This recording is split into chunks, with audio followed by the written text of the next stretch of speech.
Introduction. What goes through my mind when I hear the word no? This book is about a subject near and dear to my heart: never giving up. Needless to say, I have a lot of experience in this area, so I feel I have some insight on the subject. I've written a number of books already, and I don't need the money, but it's a subject I feel strongly enough about to take the time to write about it. The first big no that hit me came when I was first starting out in Manhattan in the 1970s, and everyone, I mean everyone, told me that it was a terrible time for real estate. Even people who were well established were saying that. What they were saying was true. The market had definitely cooled, and there was no denying that fact. Even worse, there was serious talk about New York City going bankrupt. Then the federal government announced a moratorium on housing subsidies. The city had been receiving them in abundance, and suddenly, that was no more. If I'd only considered the facts, which weren't too rosy, there is no way I would have ventured into real estate. But I did. Why? Because when I hear the word no, it becomes a challenge to me. I believe the so-called impossible is actually very often possible if you're willing to work very hard, and if you realize that problems can become opportunities. New York City was having problems, but maybe I could do something about those problems. That kind of attitude can give you the power to conquer obstacles and succeed in the face of long odds. I want this book to help you do just that. As I went along, I realized that every project came with its own set of major challenges, and I began to learn to expect them. That was okay, because I was prepared. That's another reason I'm writing Never Give Up, to let you know you should be prepared and to try to help you with the situations you might encounter. Our experiences will not be the same, but I've learned a great deal from reading about other people and history and by applying what I've learned to my own circumstances. My hope is that you will do the same, learn from my problems and experiences, and you'll do a better job of anticipating and solving your own. And remember, the way I see it, the bigger the problem, the bigger your chance for greatness.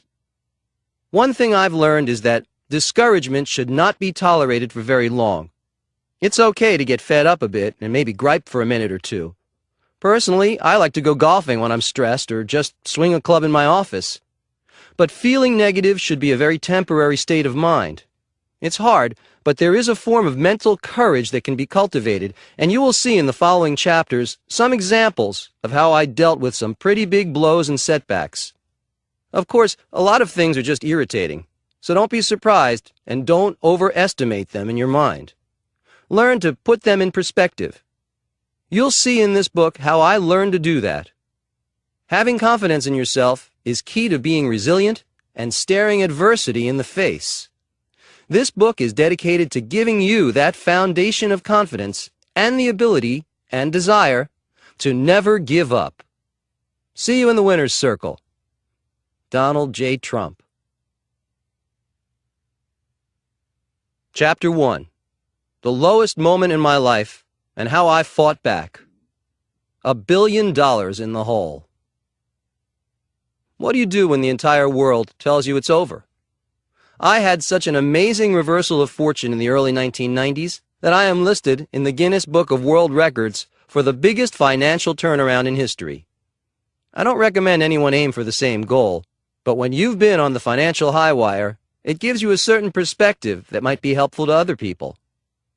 It's been said that what makes me accessible to people, aside from The Apprentice showing how I operate in the business world, is that I've faced tremendous adversity. It's something just about anyone can relate to. The difference may be in the amount of zeros after the numbers, but the point is, people can relate to difficulties. I don't think anyone gets away with a challenge-free life experience. As one writer described the journey of life, no one gets out of this alive. That's a bit existential, but when you're down a few $1 billion in the red, it can make you think in new dimensions. My situation in the early 1990s wasn't looking great. I had billions in loans I couldn't pay, and I had personally guaranteed $975 million of that debt. I could easily have gone bankrupt. This shouldn't surprise anyone because I'd always done things in a big way, And so it follows that my highs would be followed by a suitably low low. That was a tremendous low. The banks were after me, people avoided me, there was a recession, and the real estate market was almost non-existent. This was not a good scenario. Then in March of 1991, both the Wall Street Journal and the New York Times ran front-page stories on the same day, detailing my predicament and the total financial ruin that would happen any moment. The radio stations got the story, and the loss of my empire was big news around the world. They were sure I was finished. It would have made a fantastic story, except that it was happening to me. That was the lowest moment I had yet encountered in my life. The phones in my office were even quiet, which had never happened before.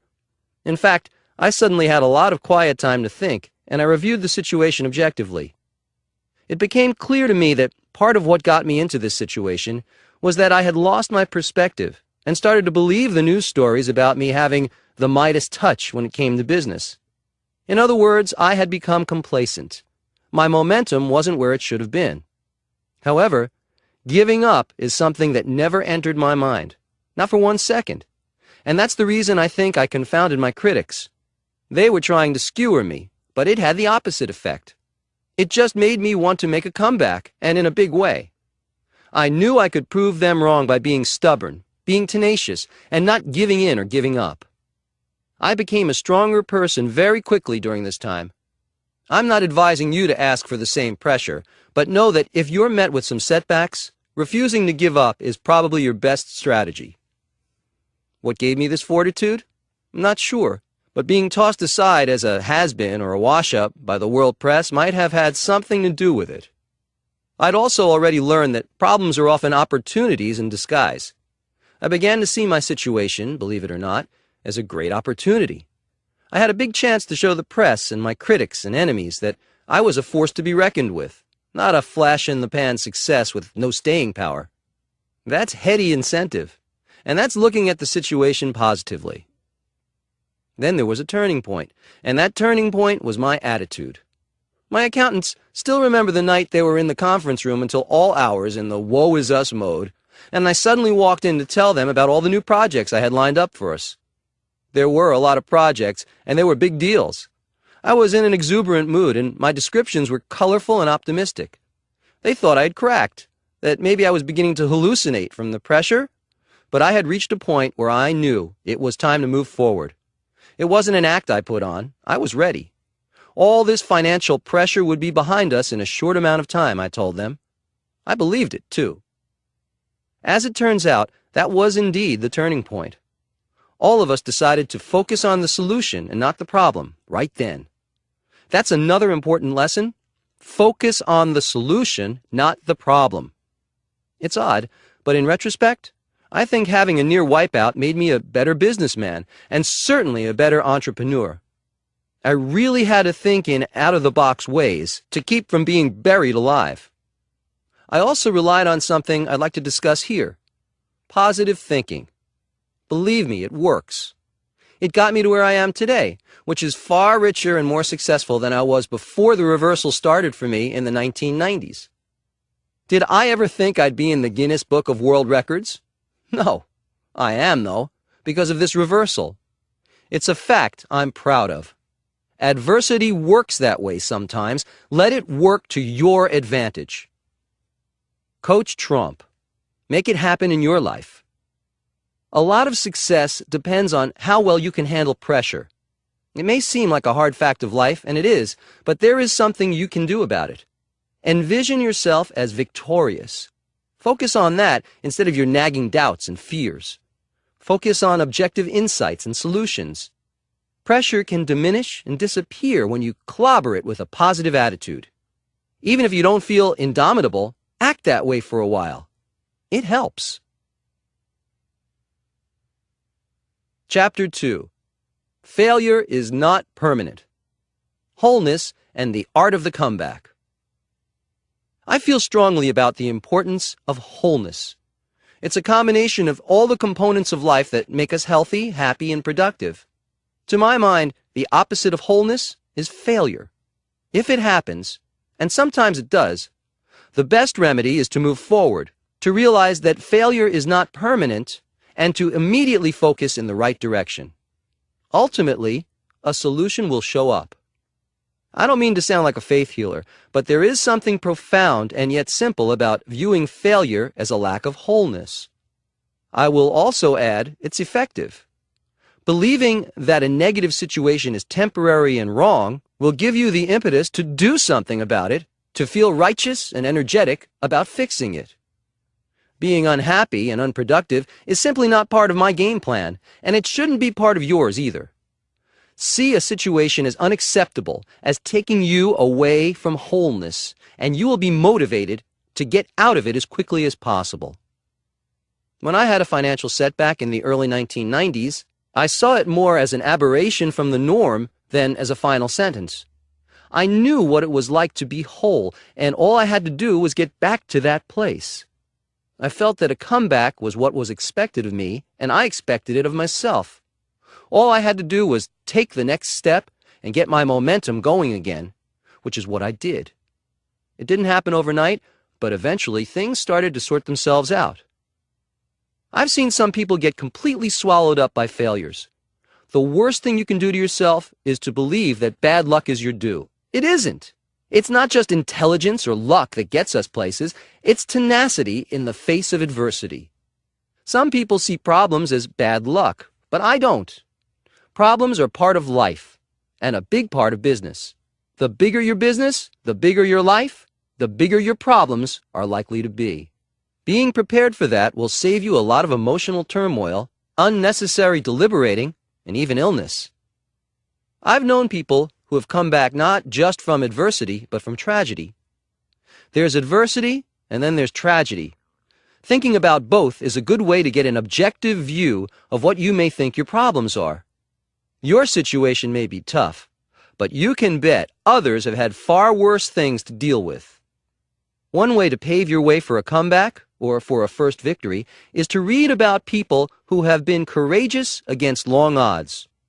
My guess is they felt they had an obligation to succeed, and in some cases, an obligation to survive. That's how I feel. I had the privilege of a great family and a great education, and I am serious about honoring those privileges, which means expecting the best from myself.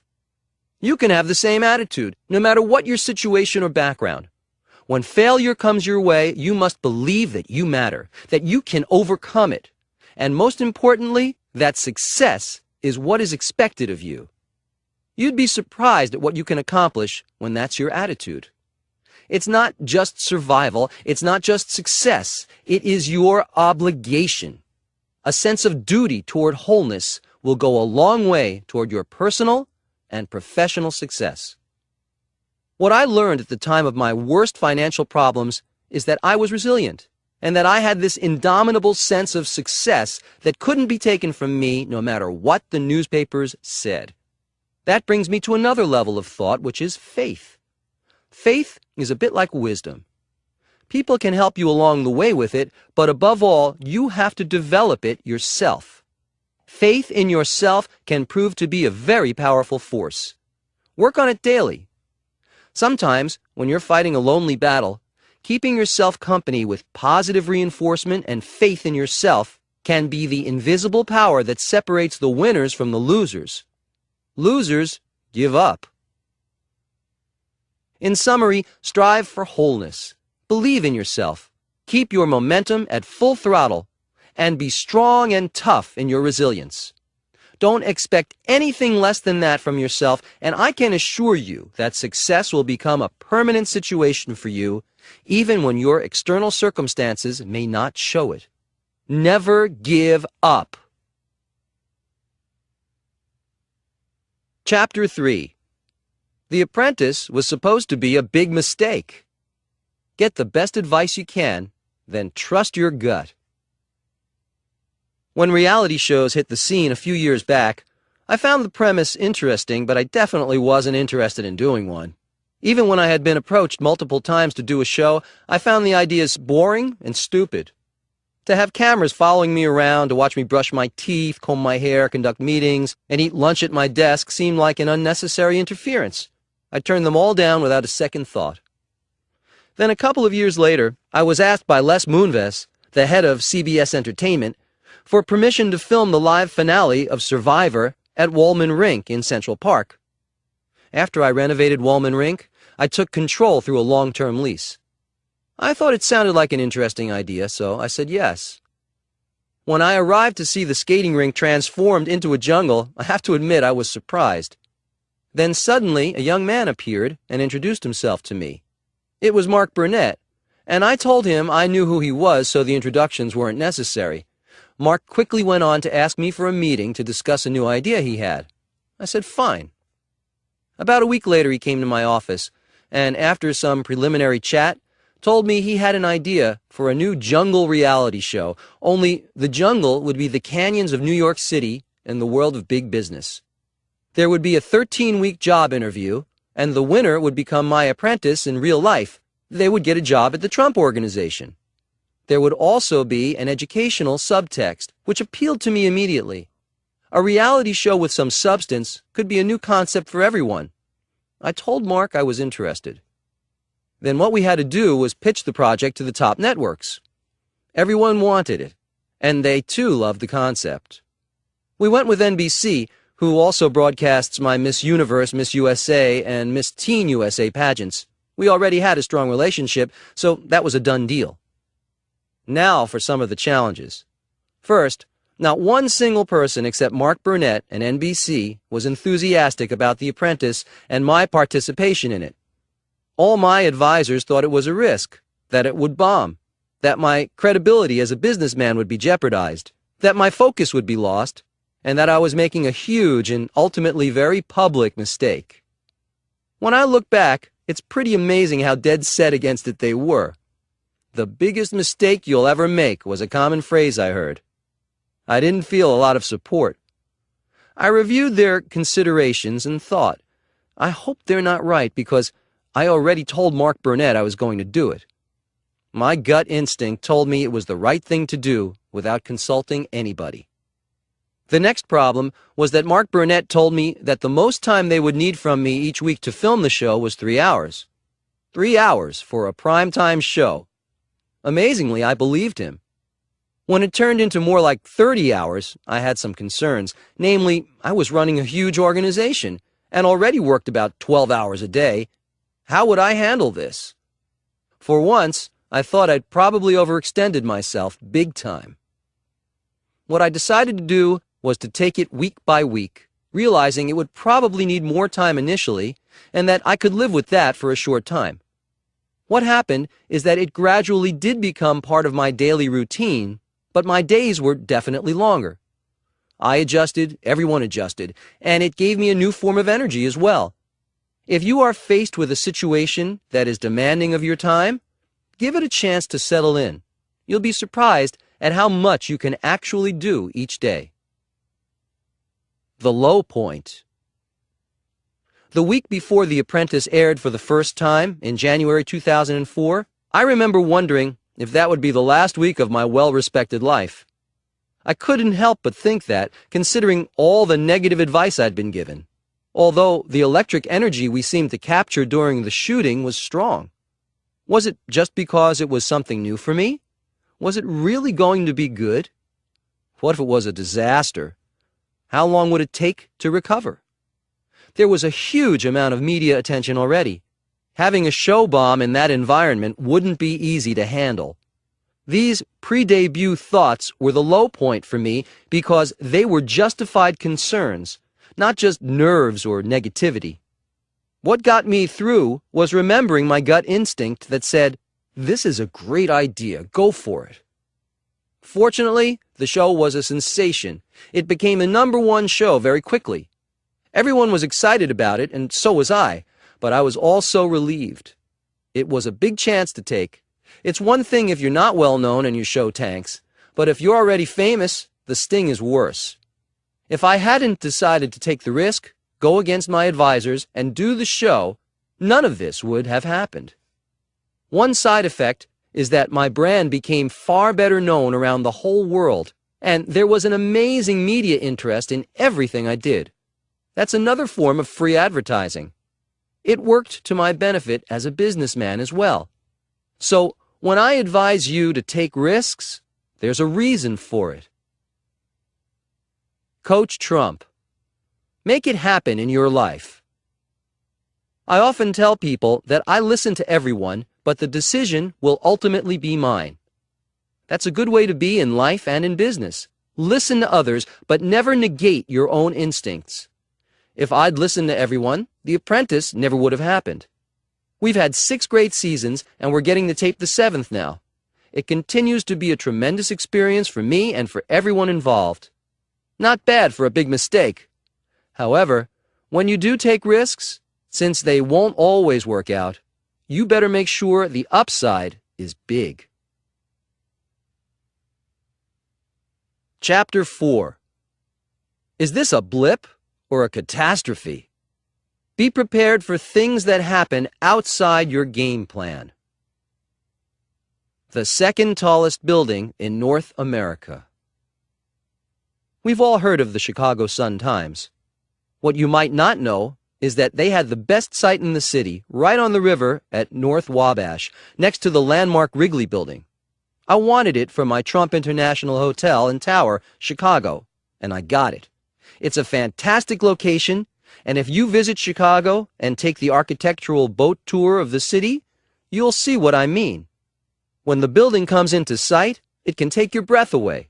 And that's whether it's windy or not, even though it's only partially finished and won't be completed until 2009. Because of the fantastic asymmetrical shape, the building dominates the view from the Michigan Avenue Bridge and nearby West Wacker Drive. If you visit it, you'll see why we've spent so much time and effort on this building. My plan for the Chicago building began in 2000, and it was announced that it would be the world's tallest building. I was very excited about this prospect, and I knew I could get it done, and get it done brilliantly. However, after the terrorist attacks of September 11, 2001, I had the plans scaled down. Much as I wanted to build the tallest building, I don't think making a building a potential target is a smart idea. So we changed the plan a bit. That was the beginning of a few changes, in fact.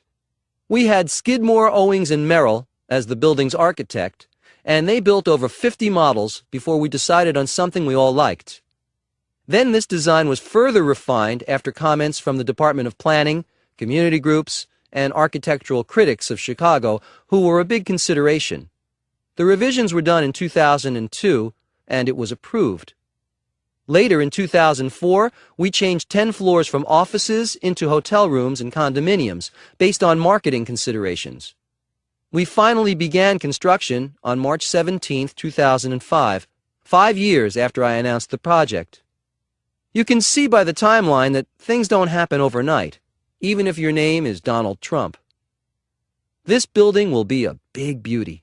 It will be 2.7 million square feet, 92 stories, and will incorporate a health club and spa, a 5-star luxury hotel, condominiums, executive lounges, retail shops, and garages. The penthouses will occupy the 3 top floors. It will be the tallest concrete structure and the second tallest building in North America after the Sears Tower. The hotel is slated to open in December 2007, with the entire building to be finished by the spring of 2009. The cost will be around $800 million. This is a huge project. The low point. There have been some problems, some big ones, naturally. 3 weeks after we began foundation construction, we discovered that water had begun leaking into the building site from the Chicago River. Since the foundation was being laid below the level of the river, it was always a possibility that the old river bulkhead that was already in place wouldn't hold. However, that wasn't the problem. Water was coming in through a corner where the bulkhead and the Wabash Avenue Bridge met. This could be a serious problem, so we dealt with it seriously, and it was taken care of. After a while, it is possible to take problems in stride if you have the right attitude and know what you are doing. Another element of the building that took an odd turn was the structural design. In the original concept, the base and first 14 floors of the building were designed to be a structural steel frame with a reinforced concrete building above.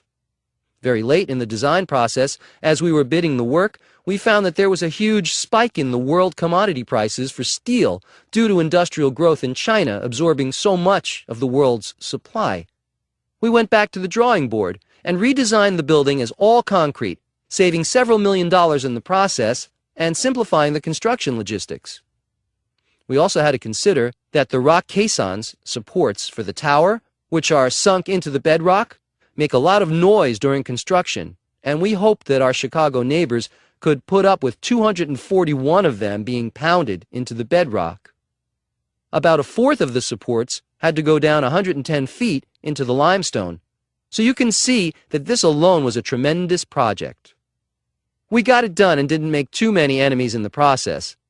Because each of the columns carries 14 million pounds, the support system has to be carefully and meticulously thought out and implemented. We had another problem much earlier in the game when we lost our partner, Conrad Black and the Chicago Sun-Times, to a corporate scandal and indictment, and I hope he hangs tough. He's been through a lot. We made a deal to buy out their interest in the project. More recently, we lost our architect at Skidmore, Owings & Merrill when he resigned from the company. These can be big losses, but you know what? We just dealt with them and kept moving forward. We are prepared for problems along the way, and like good soldiers, we just keep on going. As the general, I have to admit and take responsibility for the fact that things work out as they will, no matter how prepared you are, but we still do our best to plan and focus, then have the resiliency to immediately regroup from setbacks. Our plans and our resolve were strong enough to continue our work without giving in to any interruptions. There are bright sides to things, too. For example, we saved over $1 million by reusing the Old River bulkhead from the Sun-Times building.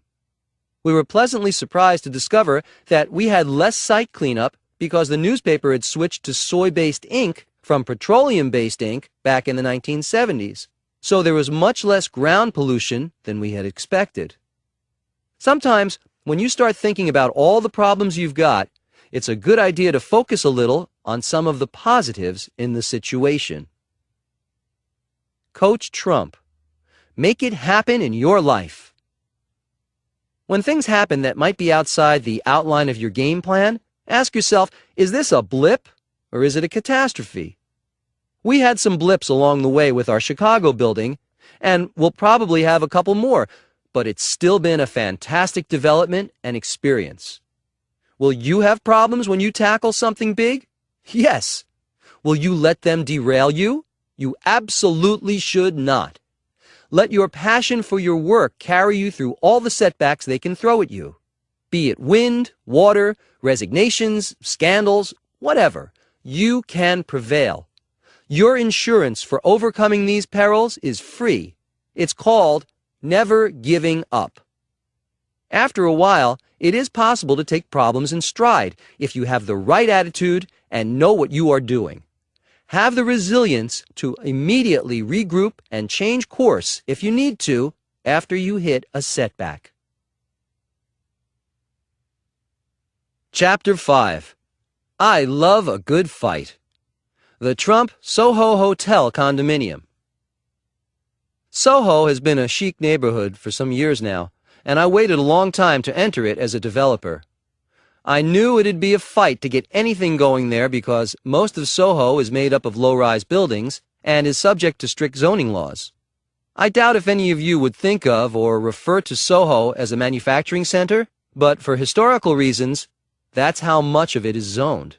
So, building a residential structure in the locations I wanted is not permitted. However, you can build a hotel there. When I learned that, I decided to build a condominium hotel in Soho, a tall one. Soho is considered a mecca for art, film, and fashion buffs, with over 250 art galleries, 100 designer stores, and over 200 restaurants. In other words, it's a great area to visit and an even greater area to stay. I believed Soho deserved, and was ready for, a first-rate 21st century hotel. The 45-story, $450 million tower I hoped to build with my partners Bayrock Group and the Saper organization was, of course, met with a fury of opposition from local community activists and the politicians that represent them. I wouldn't let that stop us. I announced my intention on June 6, 2006, on The Apprentice. Despite everything that ensued, on May 8, 2007, I'm pleased to report we were approved by city officials to erect this condo hotel. Along the way, we had a few problems to deal with, which was not a huge surprise. The biggest obstacle was the height of the building. Soho is a low-rise neighborhood, and this project would significantly alter the skyline. It would be the tallest building between Midtown and the financial district. It's not that Soho isn't zoned for tall buildings. It is, but none have ever been built. We wanted to change that. There were air rights, laws, the right to build higher, already in place that made it perfectly legal to build a high-rise. In fact, we added several floors to the hotel's design by buying the air rights from the neighboring properties. Although we had the right to build a hotel with the height we wanted, the fact that no one had done it before worked against us. The project was the first time New York City's Department of Buildings had to consider a condominium hotel in one of New York City's manufacturing districts, which do not permit residential use. The city's antiquated zoning laws and the local residents together created formidable obstacles. New York City, unlike many other major U.S. destination cities, had never before been confronted with a hotel comprised entirely of condominiums. The key zoning consideration for the city was that the units would not be residences for the owners, but would be for transient occupancy. That meant we had to prove to the Department of Buildings that Trump Soho would not be a residential building, but a building for short-term stays. And I firmly believed we could convince the city officials of this. A condo hotel is not an apartment. It operates on the premise that the buyers have the right to use their condo units for only a certain number of days each year. And when an owner is not occupying their condo hotel unit, the units get rented out as hotel rooms. It's a great setup because both the owner and the management company collect revenues. The units in Trump Soho are not designed for permanent residences, nor would an owner use his or her unit that way. The look, feel, and design of a luxury hotel is far, far different than that of a residential building. We worked tirelessly with the city to make our intentions clear. As expected, everyone and their cousin came after me for this, and the Greenwich Village Society for Historical Preservation called my plan a Trojan horse way to sneak condos into manufacturing districts across the city. They said my motives were entirely covert. How a 45-story building can be considered a covert operation is beyond me, but you get the idea. There were demonstrations and neighborhood alliances that made it clear that I would not be receiving a warm welcome. So what else is new? Meanwhile, the silent majority of the neighborhood actually supported the project and saw it for what it is, a major attraction for tourism and business. The project will significantly improve a neighborhood that had been artificially suppressed for years as a result of its antiquated manufacturing zoning. Despite the very vocal minority, I wasn't about to be slowed down.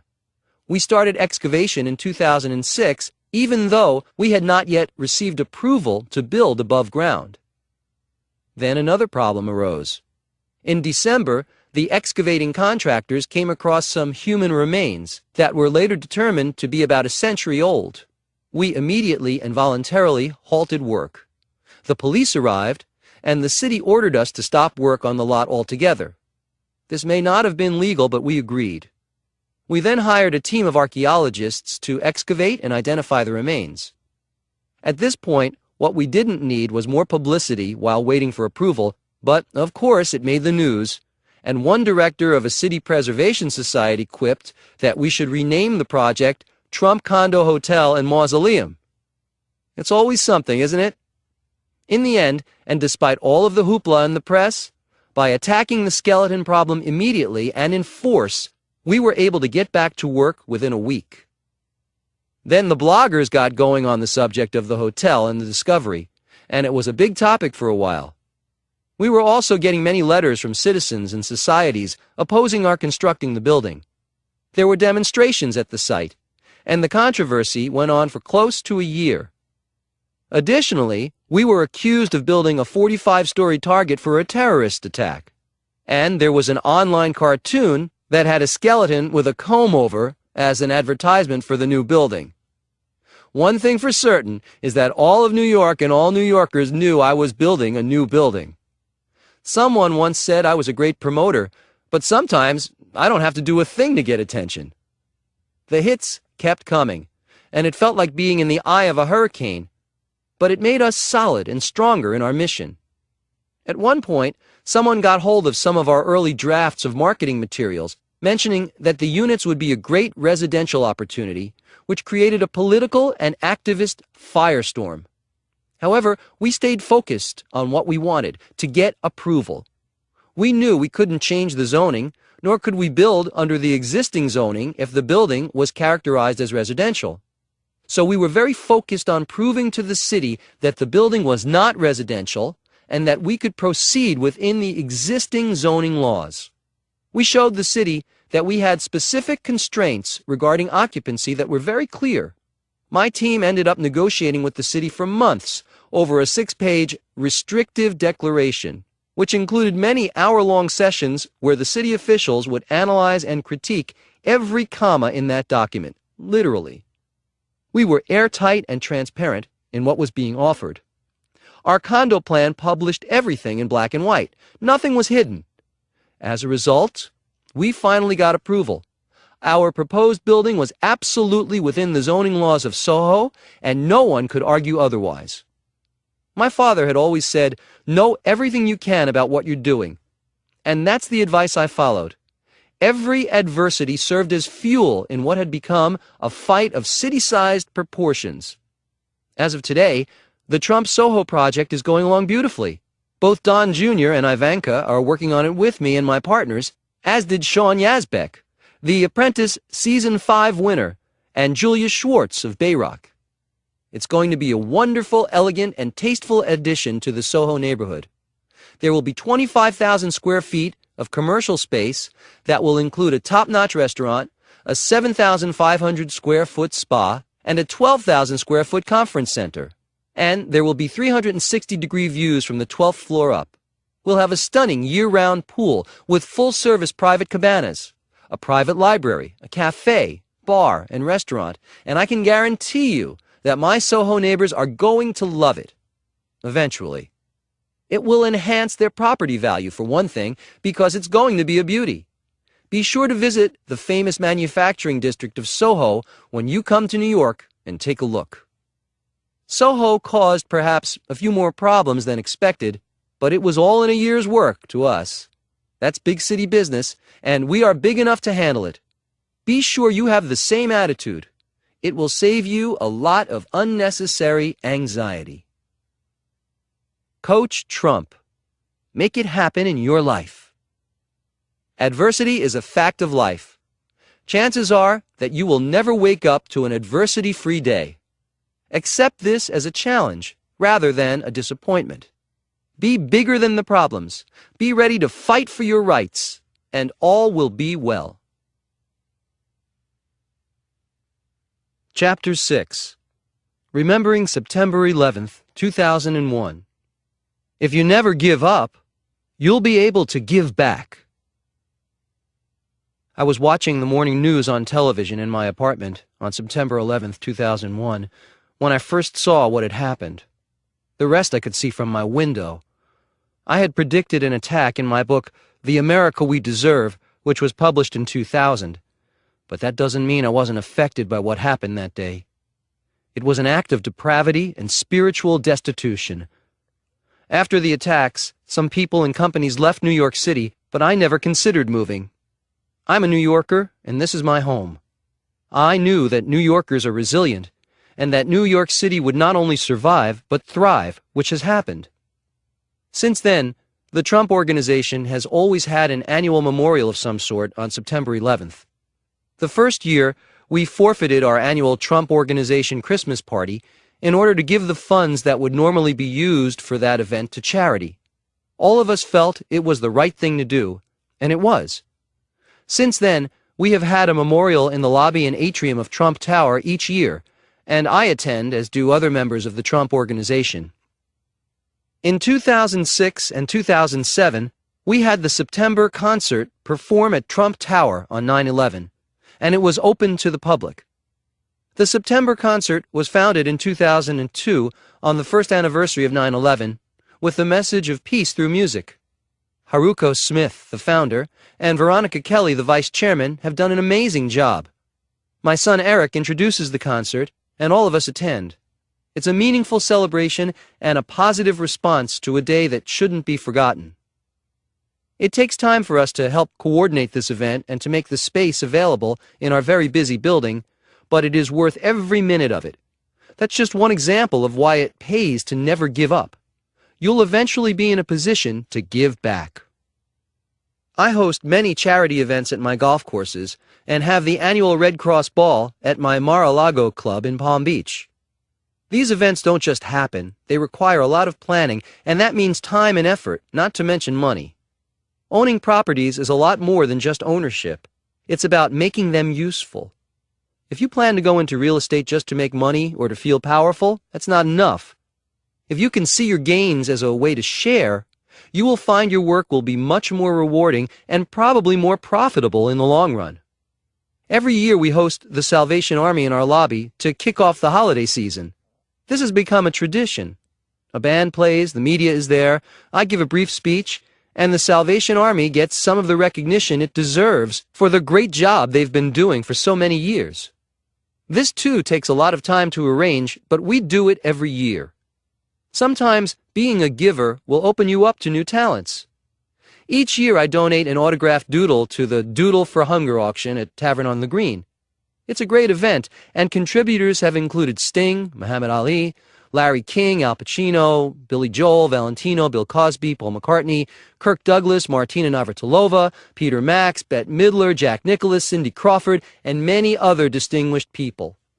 It takes me a few minutes to draw something. In my case, it's usually a building or a cityscape of skyscrapers, and then sign my name, but it raises thousands of dollars to help the hungry in New York through the Capuchin Food Pantries Ministry. The auction was an innovative idea that has helped many people, and I don't mind spending a little time for a very good cause. Art may not be my strong point, but the end result is help for people who need it. I can remember a friend who asked me why I had so many charity events at my properties. He seemed perplexed that I would do this because it wasn't really necessary, and he knew how much time it required.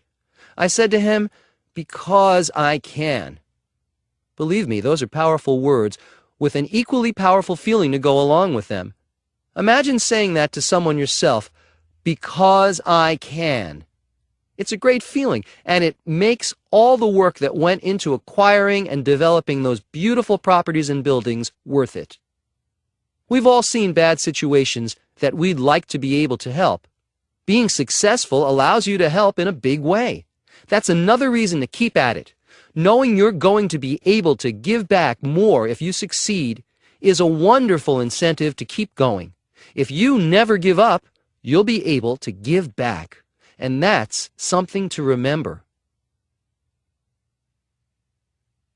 Chapter 7. Expect problems, and you'll be ready when they come. Getting Trump Tower off the ground. Trump Tower was my first huge success, and I will always love this building. It makes me feel great that it's now the number 3 tourist destination in New York City. Trump Tower has been famous for so long that most people think it's just always been here, or that it just appeared one day on the Midtown skyline of New York City. I can tell you that is not the case. In fact, people are always surprised to hear that I almost named it Tiffany Tower, and there are many other background incidents that made the construction of this landmark building particularly challenging. If you think putting up this tower was a magical occurrence, even for a developer like me, you've got some interesting listening ahead of you, especially if you enjoy labyrinth stories.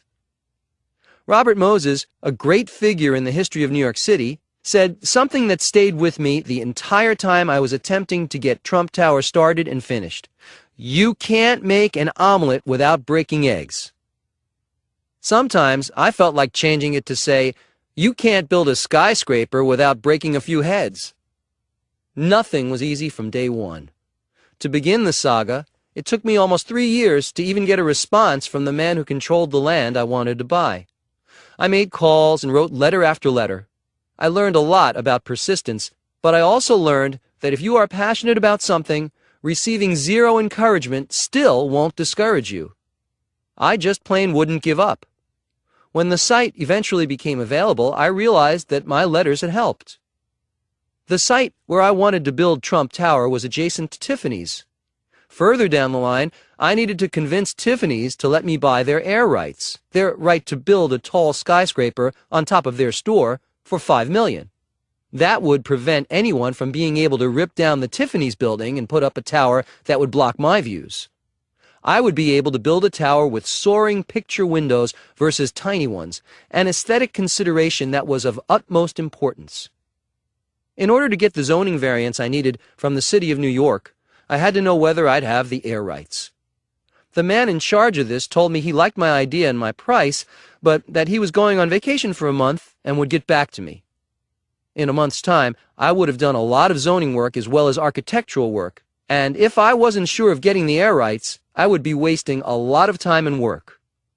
Fortunately for me, I was dealing with a real gentleman, Walter Hoving, and he told me that his word was good, period. In fact, he seemed insulted that I would question his decision and his word. Once in a while, but not often, you run into someone as honorable as that. Now that I had Tiffany's air rights, I needed one more parcel, which was a tiny site along 57th Street adjacent to Tiffany's. This was required by another New York City zoning regulation. You have to have a minimum of 30 feet of open space, like a rear yard, behind any building. Without this piece of property, I would have had to cut the rear yard out of the building we'd already designed.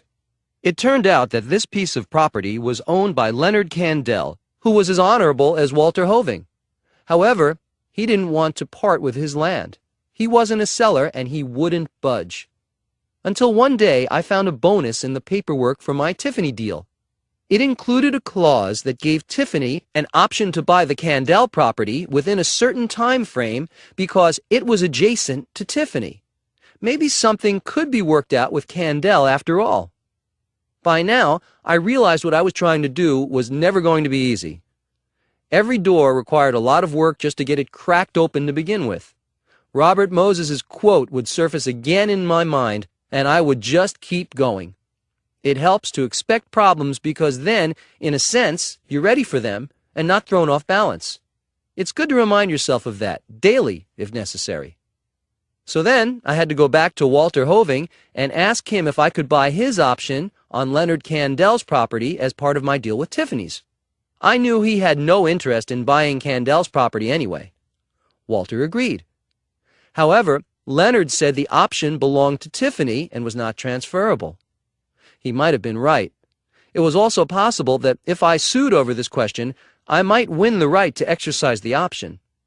So I explained the possibility of litigation to Leonard, and in less than half an hour, we managed to make a deal that was good for both of us. I would withdraw my exercise of the option, and Leonard would agree to extend my lease on his site from 20 years to 100 years, which was enough time to make it financeable. Also in the lease, he eliminated any prohibitions against rezoning. Leonard and I remained friends, and I was allowed to continue on my quest to build Trump Tower. I still didn't have a final contract with Genesco, the company that owned Bonwit Teller, the store that was sitting on the property where I wanted to build Trump Tower. We'd managed to keep the whole deal completely secret, and were expecting to sign contracts in a couple of months. Word began to leak out, and suddenly, Genesco was inundated with interested buyers, among them Arab investors with oil money. Not surprisingly, Genesco began to try to get out of the deal. However, I had fortunately gotten a one-page letter of intent from Jack Hannigan, who had been brought in by Genesco to save them when they were having difficulties. He had been receiving those letters I'd been writing for 3 years. I let Genesco know that I would litigate and hold up the sale of the Bonwit property for years if they didn't honor our deal. I wasn't even sure if the letter would be legally binding, but I could prove to be a nuisance to them if they reneged. Shortly after this, I got a call from the New York Times, who had heard that I was about to make a deal with Genesco to buy the Bonwit building. We had kept this quiet, but I realized I should take a risk, especially considering that Genesco was faltering on their side of the deal. So I told the reporter that we'd reached an agreement, and I was planning on building a new tower on the Bonwit site. Therefore, the store would be closed, most likely, in a few months. The article appeared the next morning, and I was hoping it would put some pressure on Genesco. What happened is something I hadn't counted on.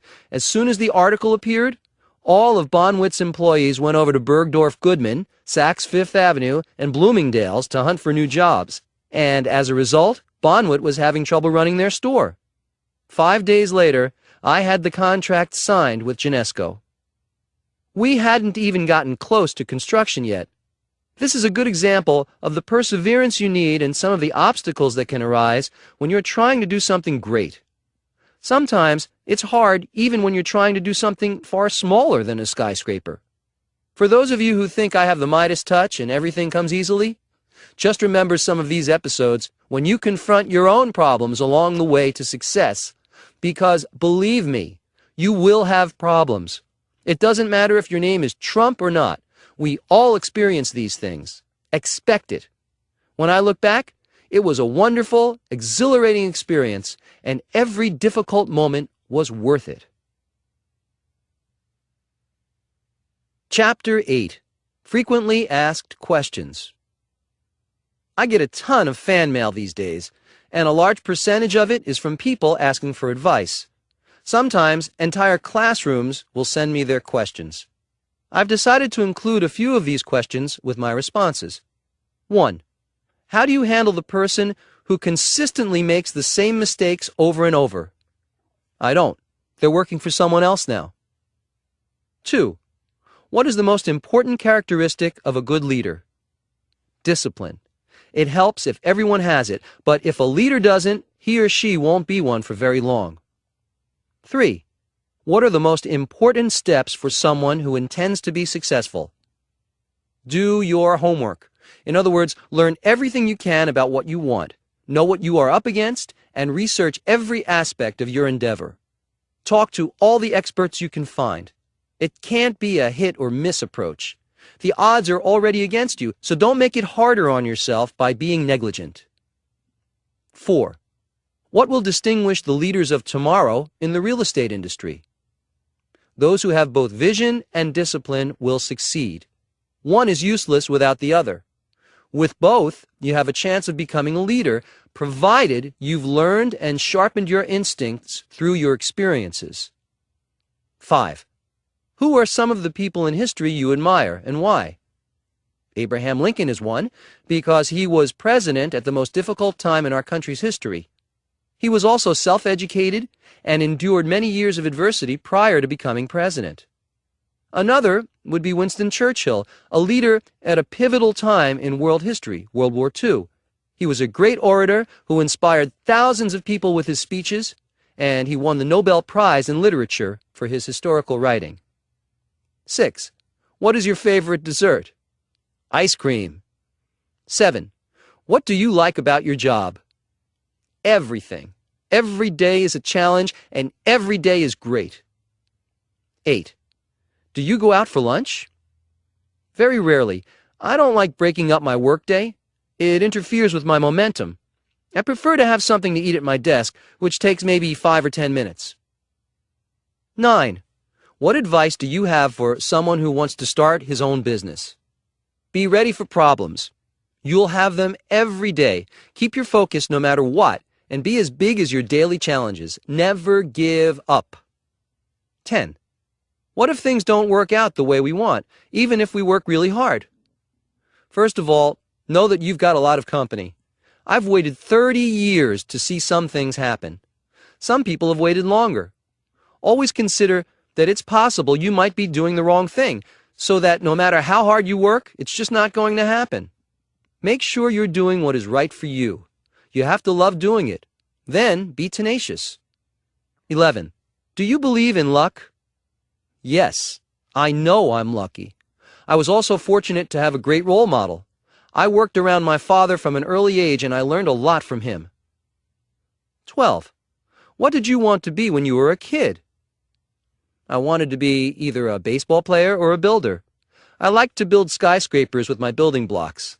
I was a good enough baseball player to be offered scholarships and had also considered going to USC to study film, but my knowledge of and love for real estate led me to Wharton.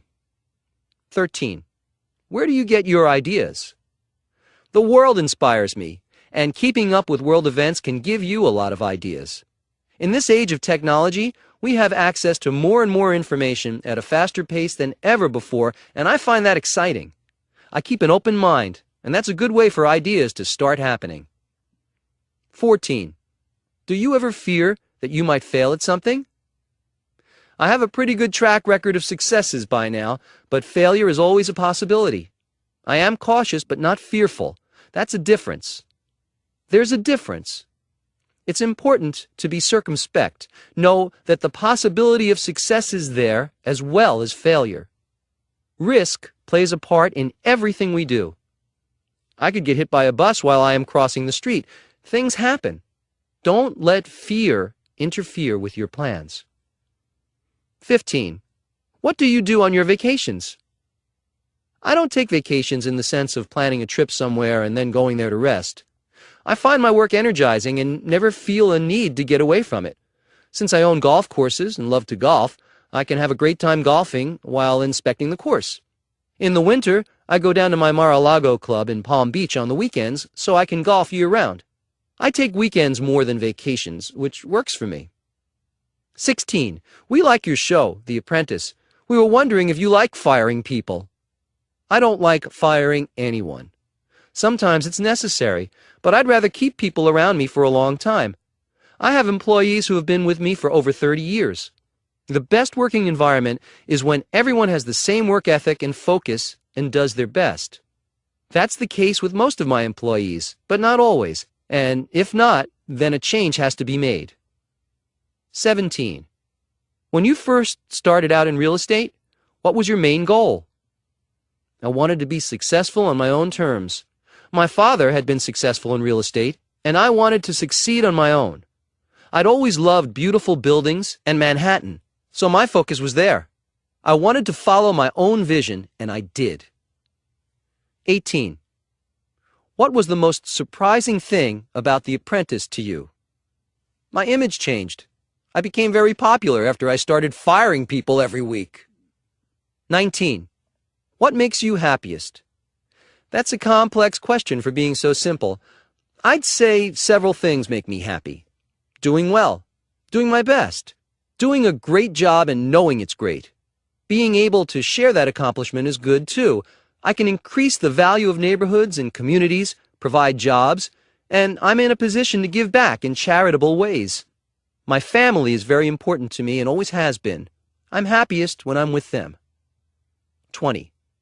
What was your favorite subject in school? I liked anything to do with mathematics. I excelled in geometry. 21. What is your favorite movie? Citizen Kane. 22. What time do you get up in the morning? 5 a.m. 23. What's the best thing about being rich? Being able to give back is a great feeling. 24. What's the best piece of advice you can give me? Never give up. You can accomplish more things with that attitude than anything else I can tell you.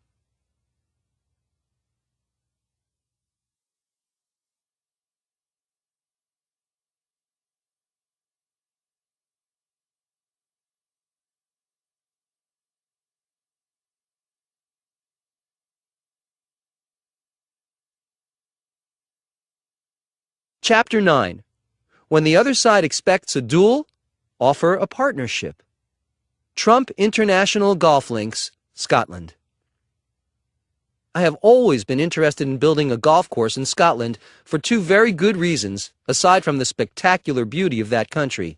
My mother was born there, and Scotland is the birthplace of golf. Golf has been an important part of my life, and needless to say, so was my mother. I spent 5 years reviewing sites, and I turned down over 200 possibilities for development throughout Europe. I was waiting patiently for the right place when I saw the links land at Many Estate, which is in northeast Scotland's Grampian region. I knew it was the right place. Many Estate and Many House, which dates from the 14th century, is 12 miles north of Aberdeen, which is Scotland's third largest city. More important, I had never seen such a dramatic, unspoiled seaside landscape. It contained sand dunes of immense proportions, 3 miles of spectacular oceanfront, and 1,400 acres in all. It was stunning, and I got excited. The low point. It's not easy when people laugh in your face. I knew that Scotland had a reputation for being a great place when it came to development and business, so I was enthusiastic to begin work there. However, the announcement of my proposed development caused some consternation, and the environmentalists were immediately on guard. In fact, I remember people openly laughing when they saw the scope of what I had planned. This site is of environmental and historical significance to Scotland, and no one thought I would get approvals to go ahead. The environmental statement on Many Estate alone takes up 2 5-inch thick books. The main problem centered around an environmental concern I had never encountered before, called geomorphology. It was brought to our attention by our environmental experts and by the Scottish National Heritage Organization. Since addressing this subject was a planning board requirement and a major hurdle, we took it very seriously and tried to learn everything we could. We hired the leading authority on geomorphology, and every detail was seriously considered. I think we surprised everyone by our concern and professional conscience, and our perseverance and integrity was noted by the decision-makers involved. Back to geomorphology, which is the study of movement landforms, including their origin and evolution, and the processes that have shaped them over the years. The remarkable sand dunes found on the Many Estate are a restricted area comprising a total of 25 acres of land. They move by natural forces, which can spell disaster for a golf course. We looked at maps from many years ago and saw how the entire 25 acres of dunes had literally moved to a different location by nature's force, and so we knew the environmental concerns and ours were valid. We did extensive research on this problem and discovered the dunes could be stabilized by planting beds of marram grass, whose root system allows it to thrive in windswept and harsh climates. This grass protects the sand dunes and also adds another dimension of natural beauty to the landscape.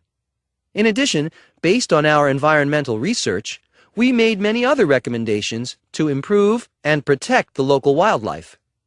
The creation of 3 artificial holts for otters and a written otter protection plan, preparation of a badger protection plan based on new surveys, new habitat creation for red list breeding birds, erection of nest boxes and bat boxes at Many House, biodiversity target actions to maintain and enhance the palmate newt, black-heeled gulls, and wading birds, brown hare, and wick elm, and creation of new slacks, plant and habitat translocation, and seed collection to maintain young dune slack habitat. And that's just a partial list. Remember when I mentioned the 2 5-inch thick books? I wasn't exaggerating. So if you think things just happen because my name is Donald Trump, let this be a reminder that it doesn't work that way. When we finally submitted the final outline of the planning application to the Aberdeenshire Council, it addressed both the environmental and business issues of the development. On the economic side, the construction project would create approximately 6,230 jobs in Aberdeenshire and 740 jobs in the rest of Scotland. The ongoing operation would support a total of 1,250 jobs and 1,440 long-term jobs.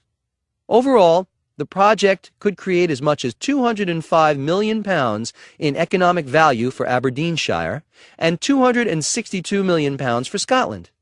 Those are some of the facts and figures we submitted, and as you can see, our research had to be very detailed. It's no surprise that support was enthusiastic from the local business community. For my part, this will be an expensive development, costing nearly £1 billion, but it's really a labor of love for me. As I write this a year after the first big environmental issues surfaced, we are going ahead with our vision, and very few impediments. How did it happen? How did we overcome the challenges people thought were insurmountable? People were expecting a duel, and instead, we offered a partnership. We worked with the Scottish National Heritage and forged a partnership based on our collective concerns. We did a huge amount of background work and environmental research that took a lot of time and effort on our part, but it was time well spent. Along the way, we broke the barriers and mistrust by being vigilant, open, and honest, and by hiring the best people to get the job done properly. We offered a superior product, and no one could challenge our credibility. The fact that we were environmentally sensitive gave the authorities faith in our ability to do what was best for everyone. Being sympathetic to the rich history and heritage of the area and the overall impact our development might have, as it turned out, was not a sacrifice by any means. It will remain an ongoing concern for centuries to come, I would hope.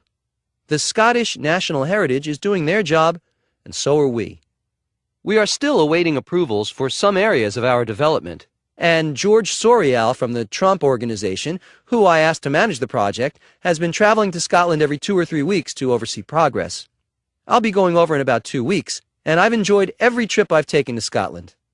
Coincidentally, George's mother was born and raised on the Isle of Lewis, where my mother grew up. Martin Hawtree is designing the course, and we hope to have it done in 2 years. That's not all. We will have a golf driving range, a golf academy, and a short game practice area. The home of golf deserves this kind of comprehensive attention, and we are designing the course to be the best links golf course on earth. It will be the perfect site to host an Open or the Ryder Cup down the line. In addition to the golf links, which will eventually include 2 18-hole links golf courses, we are building 950 condominiums, 500 houses, a 450-room hotel, 36 golf villas, and accommodations for 400 staff members. This will be a destination point for all golf lovers of the world, and the standard for golf development will reach a new plateau when we are finished. It hasn't been an easy road, but after waiting and looking for 5 determined years, every bit of work has been worth it. As a result, I'm nearly an expert at geomorphology. Who could ask for anything more? Chapter 10. Separate yourself from the complaining crowd. You can create your own luck. You may have heard the saying, luck is when opportunity meets preparedness. Well, I agree. I've often heard people talking about how so-and-so is so lucky, as if to emphasize that they themselves are not lucky.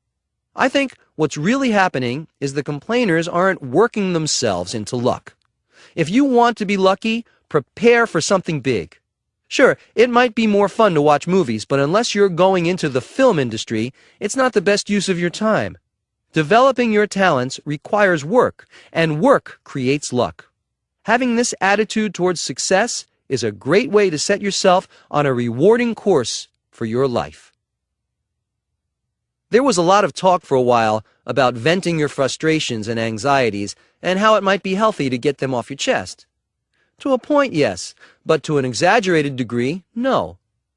I read an article recently about how complaining without doing anything about it is actually detrimental to physical and mental well-being.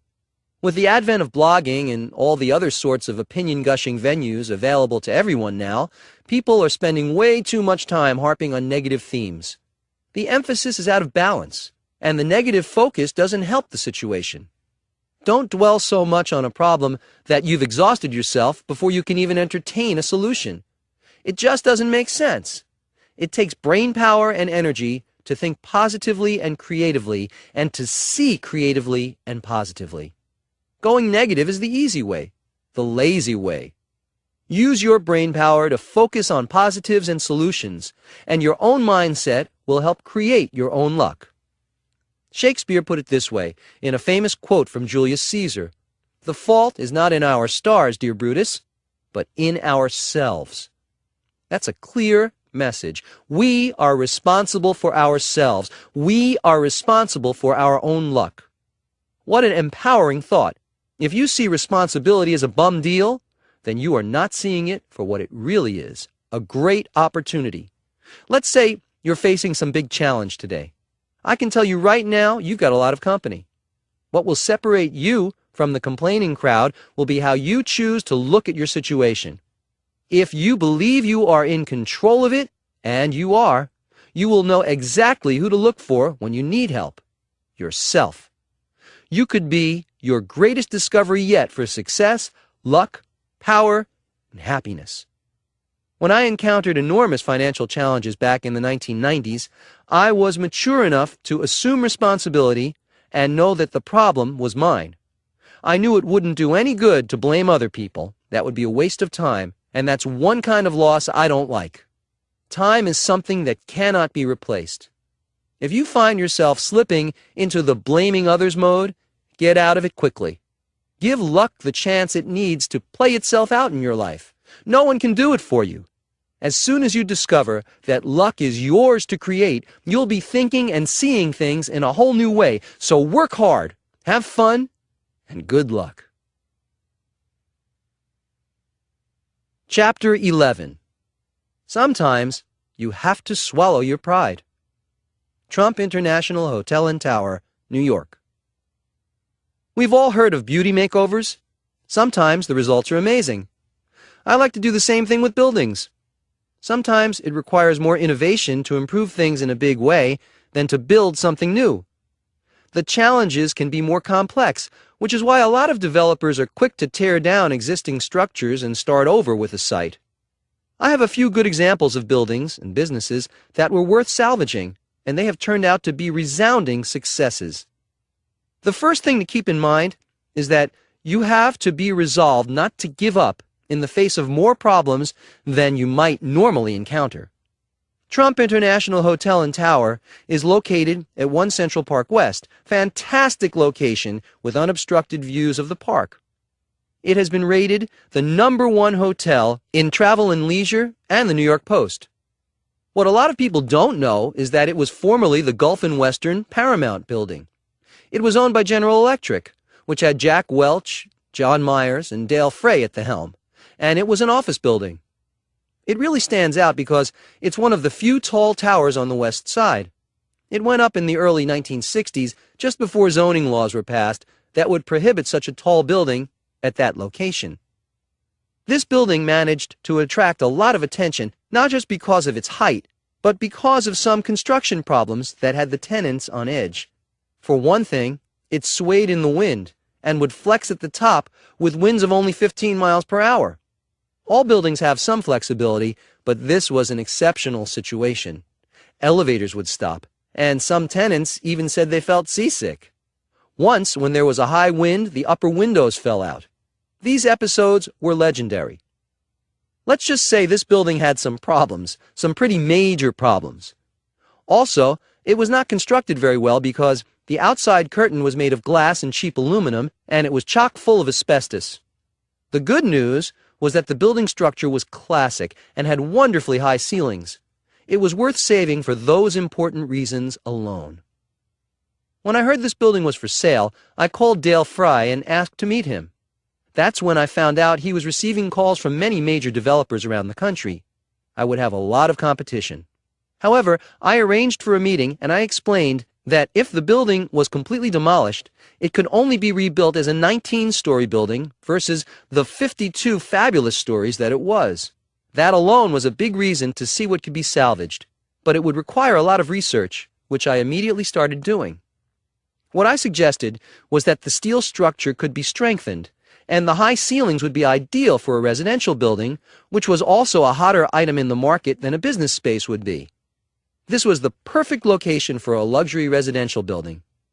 General Electric seemed impressed with my ideas, and I felt good about their positive reaction to everything I had presented. My only concern at this point was that I was just emerging from some financial problems, so they might be hesitant to take a chance on me. What happened next came as a shock. Dale Frey called to tell me that while he liked my plans a lot, they were putting the job out to bid. They would ask some of the biggest real estate firms in the country to put in a bid, and he hoped I'd be among them. I was astonished by this because I had spent a lot of time on my concept and had explained it to them personally. Now I had to start over and bid like a newcomer on the project. I felt miserable and a bit outraged by this turn of events. I'd basically be entering a public contest, which I didn't think was necessary. I was wondering if they had just been humoring me all that time, even though they appeared to be interested and impressed with my ideas. What could I do? I was definitely interested. I'd already spent a lot of time and effort on this, so I finally swallowed my pride and decided to just go for it. I like challenges, and this had become an even bigger one. Not that I was happy about it. So I worked on a fantastic and detailed presentation.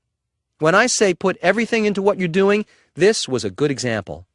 It seemed like ages, but General Electric finally called to say they were going with me. Being chosen by this power group to develop this incredible site was wonderful news. Trump International Hotel and Tower would become a reality. It made all the aggravation of the process worth it. Dale Fry and John Myers at GE made it possible. They are great guys. In 1995, we began to demolish the former Gulf and Western Tower. Only the steel structure would remain. I had Philip Johnson lined up as the architect, along with Costas Kondylis and Associates, so we were assured of a spectacular as well as elegant building. Philip Johnson had designed the State Theater at Lincoln Center, which is only a few blocks away. This was an important building, and I wanted the very best. That's exactly what all of us got. Trump International Hotel and Tower is now the #1 hotel in New York City. It includes Jean-Georges Restaurant, which is acknowledged as one of the great restaurants of the world. The condominiums in the building stay on the market for a very short time. There are waiting lists for everything concerned with this building. It's also the first time a hotel and condominium have been combined, which people now hail as an innovation. It wasn't an innovation to me, just common sense. In fact, it's an idea that is copied around the world today, and with great success. So take the time to think things through. Yes, the original building had major problems. Yes, the approval process was confounding. But that was part of the challenge. It also provided me with a great opportunity. Sometimes you have to look a little harder to see those opportunities, but believe me, it's worth it. Chapter 12. Courage isn't the absence of fear, it's the conquering of fear.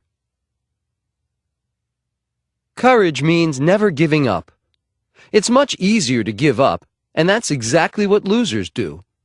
Being knocked down is one thing, staying down is another. Some very ordinary people have accomplished remarkable things by simply being persistent and never giving up. Abraham Lincoln is a good example. His courage made him extraordinary. On The Apprentice, the candidates must first go through a grueling audition process. There have been millions of applicants, and only a few people are chosen. Those aren't terrific odds. That's why I firmly believe that there are no losers on that show. The people who try out for the program show great courage to begin with. They are all winners. Being fired in front of millions of people isn't easy, but that's part of the deal, and they persist anyway. Most of them say the experience was worth everything they put into it, whether they won or not. Hemingway wrote the now familiar phrase, "Courage is grace under pressure." Think about it. Some days we are faced with challenges that we'd rather not have to deal with, but we get up and deal with them anyway. That's courage. It requires a certain poise. Maybe it's not heroic. Maybe every day isn't going to bring a calamitous situation, but it's an example of bravery that we can all understand. Self-confidence is a component of courage that we all need. Sometimes we need a push in the right direction. I worked with a young executive who had never done any public speaking, so he decided he wasn't any good at it. He told me so, and I thought to myself, he hasn't even tried public speaking, and he tells me he's no good at it. I had a feeling he'd be good at it. A few months later, when I realized I wouldn't be able to make a dinner engagement that included a short speech, I told him he'd have to step in for me. He told me, "I don't do public speaking." I said to him, "You do now." End of conversation. Do you know what? He's become an accomplished speaker. Courage isn't the absence of fear, it's the conquering of fear. The phenomenon of stage fright is a good example. I read an article recently about how common stage fright is, even among professional actors. There are a lot of very accomplished and famous performers who deal with it regularly, sometimes for decades. They don't let their fear get in the way of their passion. I'm used to speaking in front of tens of thousands of people, and I find it enjoyable, but I've often had people ask me if I get nervous. I don't. I just go out and do it. Winston Churchill was a great orator, but I read that he spent a lot of time developing this skill. He wasn't a natural in the beginning, but he worked at it until he mastered it. He became a powerful and mesmerizing speaker. One of his most famous speeches during World War II included these words: "Never, never, never, never, never, in nothing great or small, large or petty, never give in, except to convictions of honor and good sense. Never yield to force. Never yield to the apparently overwhelming might of the enemy." Churchill and his people were in danger of being bombed out and overrun by the German military when he said that. You might not be experiencing the Blitz, but you can still apply those words of courage to your daily life. There are days when I have so many problems come at me at once that it can seem like the Blitz. I don't give in to them, and neither should you, ever. Another important thing about courage is that it will help you think and act in the right way. It will help you focus on the opportunities in front of you instead of on the problems. Problems are often opportunities coming at us in packaging that isn't what we expect or want.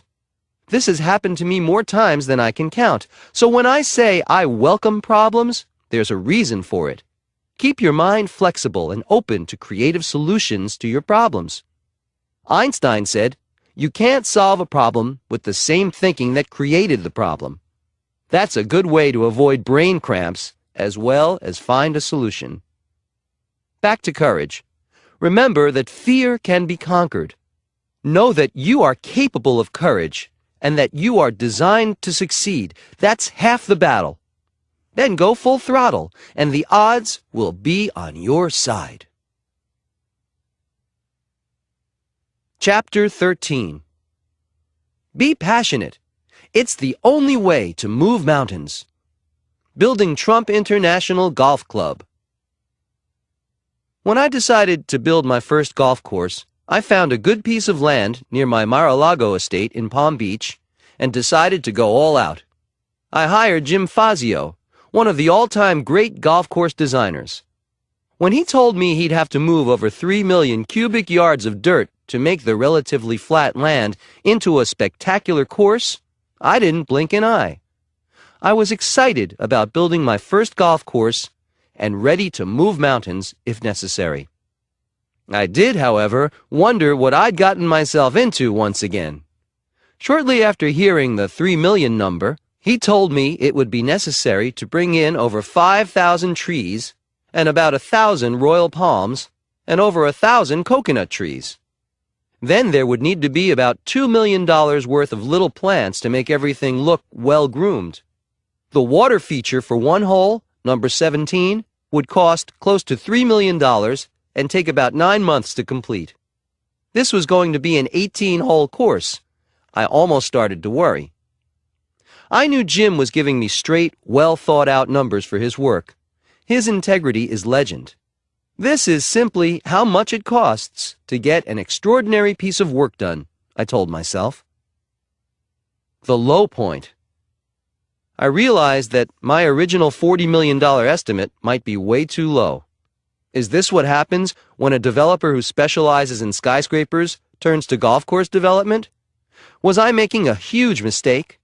Should I have stuck with terrain that I knew more about already? I've always told people to know what they were doing first, to do due diligence to the nth degree, to be cautiously optimistic. I suddenly found myself wondering why I didn't heed my own advice. I was facing a lot of new issues where I wasn't yet an expert. However, I was excited about the fact that we were building something outstanding, and that kept me going. Jim Fazio often says that one of the great things about working with me is that I never asked him if we were spending too much money.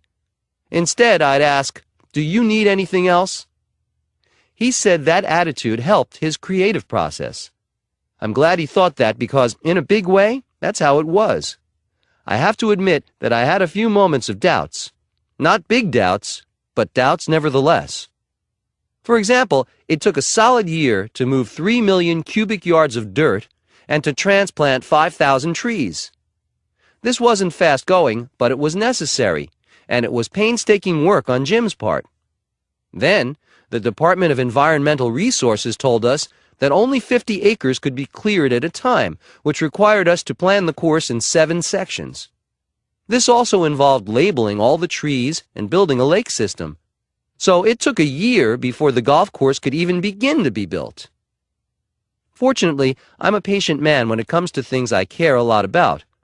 I was very excited to have a spectacular course, and I realized that if this is what was required to have that, then so be it. I had made my decision, and I decided to stick with it. I also knew I had a real pro working for me. Jim Fazio's reputation preceded him, and I could see for myself that he was totally reliable as well as genuinely passionate about his work. Was I expecting the impossible? When you are faced with situations like these, it's important to think about why you are doing whatever you're doing in the first place. There are always going to be some problems, and if you can remind yourself of your original goal, it helps to clarify and shed light on any doubts you might be having. Having done that, I was reassured and ready to move forward.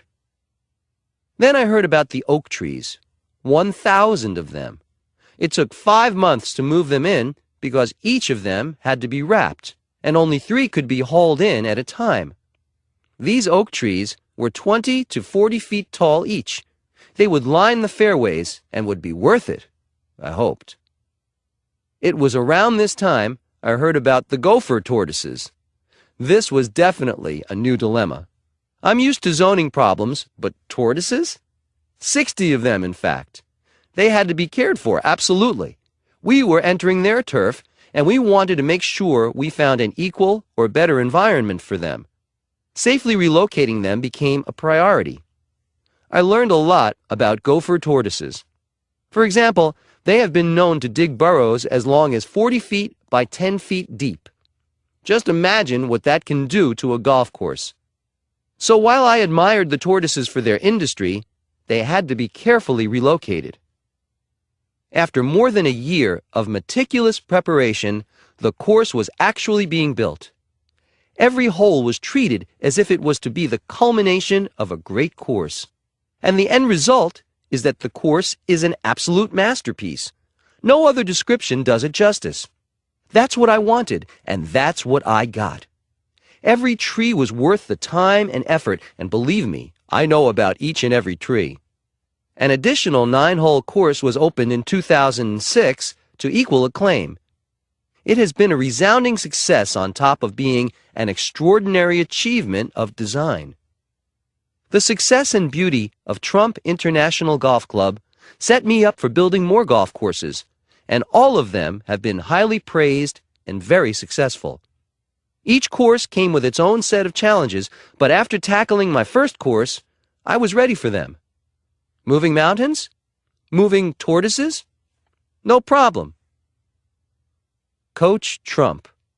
Make it happen in your life. My point to you is this. If you are passionate about your endeavors, it will be reflected back to you in your end result. Be sure to get the right people to work with you. Jim Fazio is as passionate about his work as I am, and this becomes apparent when you see the scope and quality of the finished course.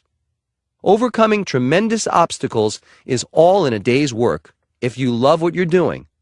Remember that. Chapter 14.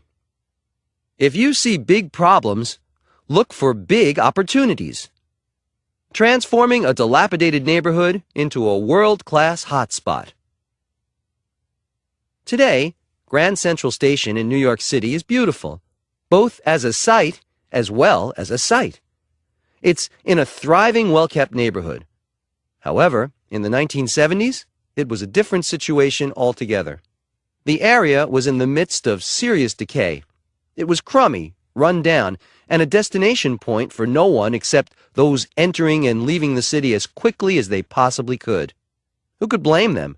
If this depressing area truly represented New York City, I'd want to leave too. I'm a New Yorker. I love this city, always have, and always will. So this situation merited my attention, and the opportunity, as I saw it, was not just to turn an old hotel into a shiny new one, but to bring up the neighborhood at the same time. It's that think big attitude that I have. Why do one thing when you can accomplish two or more at the same time? The old Commodore Hotel next to Grand Central was in big trouble. It was a disgraceful sight.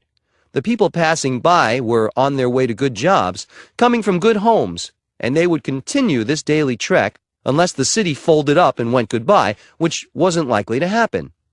I knew that the neighborhood was ready for change, and acquiring the Commodore Hotel became a quest. Even my father couldn't believe I was serious. He said, buying the Commodore at a time when even the Chrysler Building is in bankruptcy is like fighting for a seat on the Titanic. He knew it was a risk, and so did I. The flip side was that I knew it was a way to get the city to flourish the way it should. I'd be creating jobs and improving the neighborhood for starters. I wanted it to be beautiful, and that gave me incentive to get through all the problems and negativity surrounding this project. That's a good thing to keep in mind. Use your mind to visualize how things might be as you go along. That can make a plethora of details and setbacks just a part of the plan. About 9 months before I was seriously into negotiations for the hotel, the owner, Penn Central Railroad, spent about $2 million in renovations that had no impact whatsoever. The hotel needed far more work. $6 million was owed in back taxes. It was not a pleasant situation for the owners, and they were ready to get out. Before I could purchase the hotel for $10 million, I had to structure an extremely complex deal with other interested parties. I needed a tax abatement from the city of New York, a commitment from a hotel company with experience running hotels, and financing.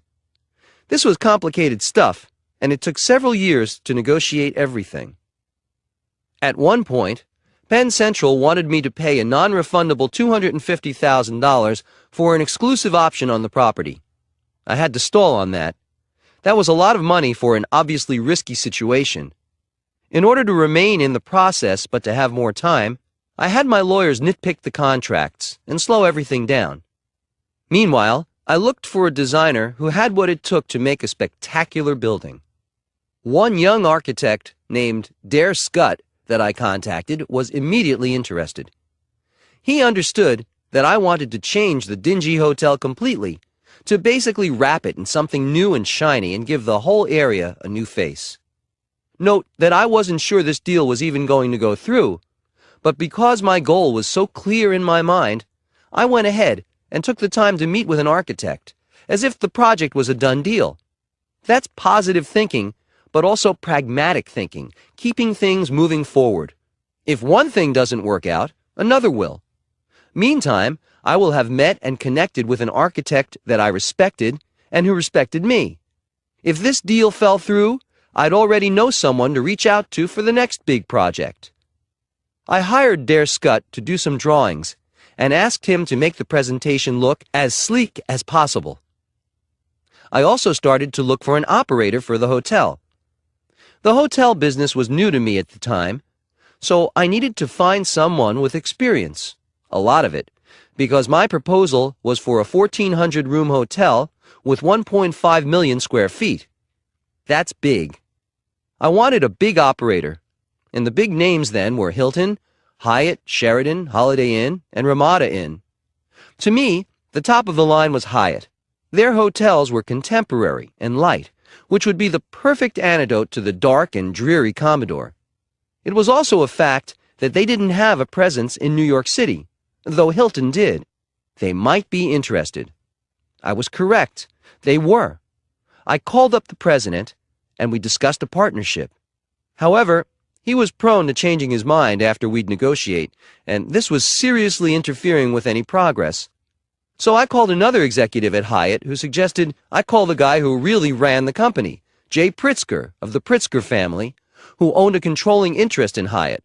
So I did. He seemed eager to meet me and came to New York. We made a deal quickly as equal partners. Hyatt would manage the hotel after I had it built. I was thrilled. We announced it to the press in May of 1975. I still needed to get financing and a multi-million-dollar tax abatement from the city. At least with a hotel partner, an architect, and rough cost estimates, I had something substantial to bring with me along with my big ideas. So I hired a real estate broker who had a lot of experience and who was in his 60s. I was only 27 years old at this time, and having a mature, accomplished presence with me worked to my advantage. We'd be making the pitch together for financing, and we'd make a good pair. That's a good point to remember. Get the right people to work with you. When dealing with Hyatt, it was critical that I had gone around the president who was slowing things down and called Jay Pritzker directly. Now, finding a dedicated broker who added the right balance to my image was a smart move. Am I tooting my own horn a bit? You bet. Getting financing quickly became a catch-22 situation. Without financing, the city wasn't about to consider a tax abatement. And without a tax abatement, the banks weren't too keen on financing. It seemed like a brick wall at every turn, so we decided to change our approach. We appealed to the bankers' guilt about the decaying city and the fact that they were choosing to look the other way when someone, like me, had a great idea to change things for the better. I'd be changing a prime area that was headed toward becoming a slum into a vibrant new place. How could they not want to be involved? Of course, that didn't work. The low point. Here was the moment of truth. We finally found a bank that appeared to be interested. We went far with them, putting in endless hours and effort, when a key guy suddenly changed his mind and brought up some inconsequential issue in order to kill the deal. We came up with every conceivable argument, but the guy was implacable. He would not budge. It was at this point that I said to my broker, "Let's just take this deal and shove it." I had it. You're probably surprised to even hear me say it, but it's one of the few times I just wanted to throw in the towel. It was my broker and my lawyer, George Ross, who convinced me to keep going, pointing out how much time and effort had already been devoted to this project. I quickly resolved to stick it out and see this through. I'm not a quitter by nature, but I'm telling you this so you'll know there have been times when the difficulties seemed greater than the rewards. That was definitely the low point. But because I hung in there, it became a turning point. Afterward, my resolution became even stronger. I decided to approach the city, even without financing, and explain the situation. The Hyatt Hotel organization was anxious to come to New York, but the costs were too high unless the city gave us a break on property taxes. I was blunt and to the point, and it was effective. The city agreed to a deal that would essentially make us partners, and I would receive a property tax abatement for 40 years. It was a deal that benefited everyone.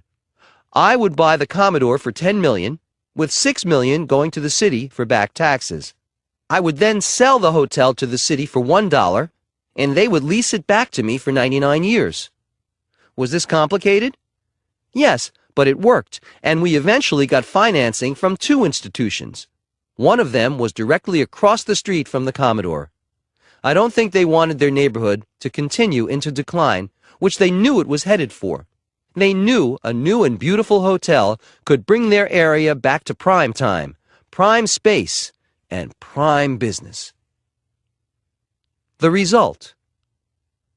I don't know if you have seen the Hyatt at Grand Central, but it has 4 exterior walls of mirrors as a facade, which reflect all the wonderful architecture of the area. Incredibly, this at first made people furious when it didn't fit in with the existing neighborhood design. What they didn't realize is that the reflections of the surrounding buildings emphasize their beauty and importance to the Manhattan skyline. Now people and critics love this building. It started the revitalization of the Grand Central area and opened in 1980 to great success. Today, it's a hub of New York City, thriving and beautiful. I'm very happy for my sake and for the city of New York that I didn't decide to give up on this one. Coach Trump. Make it happen in your life. Expect problems and setbacks. It's all part of the game. If you're not running into major challenges, you're doing something easy and probably not that valuable. And it's probably not going to make much money for you.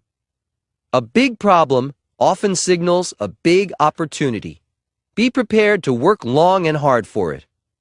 Don't be afraid to pursue multiple options or multiple people at the same time. If one thing doesn't work out, you've got backup options. I promise you, not everything is going to work. In fact, you may have to try a lot of things to get just one thing to work. That's tenacity. And it's critical to success. Chapter 15. Cultivate a sense of discovery.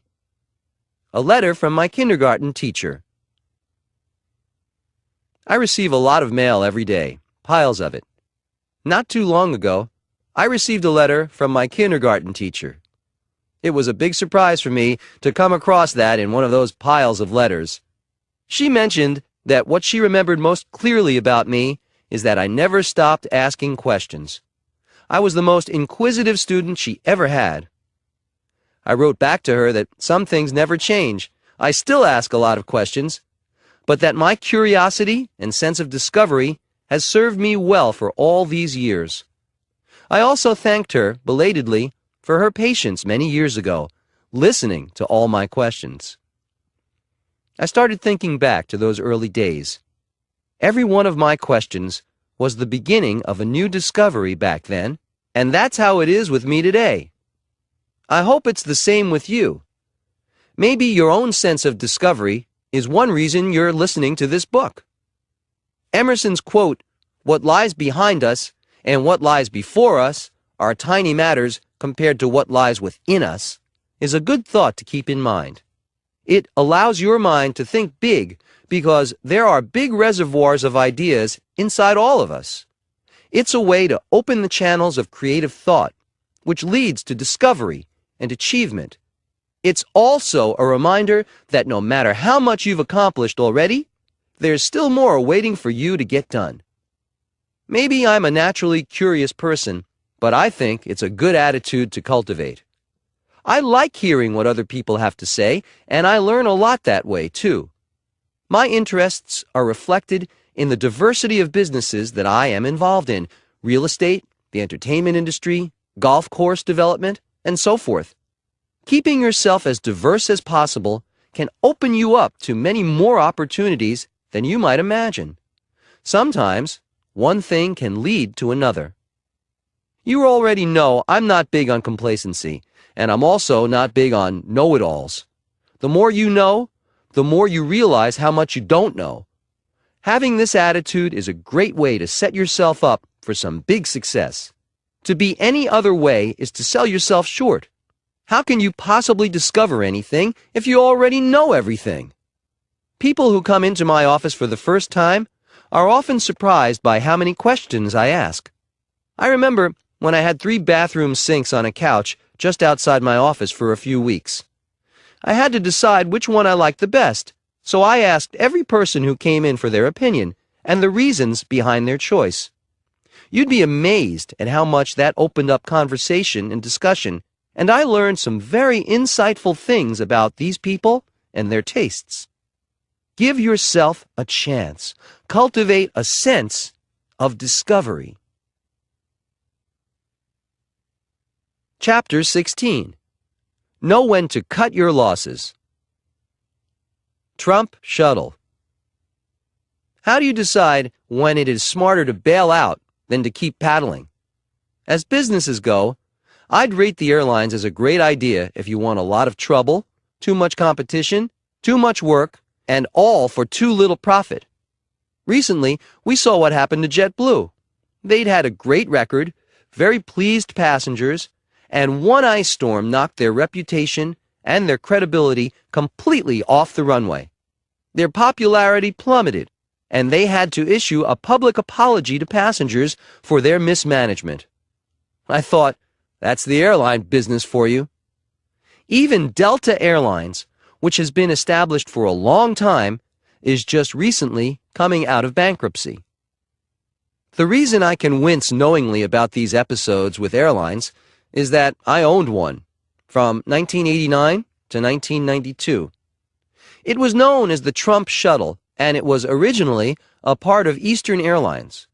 We had flights from LaGuardia Airport in New York City to Boston and Washington, D.C. on an hourly basis.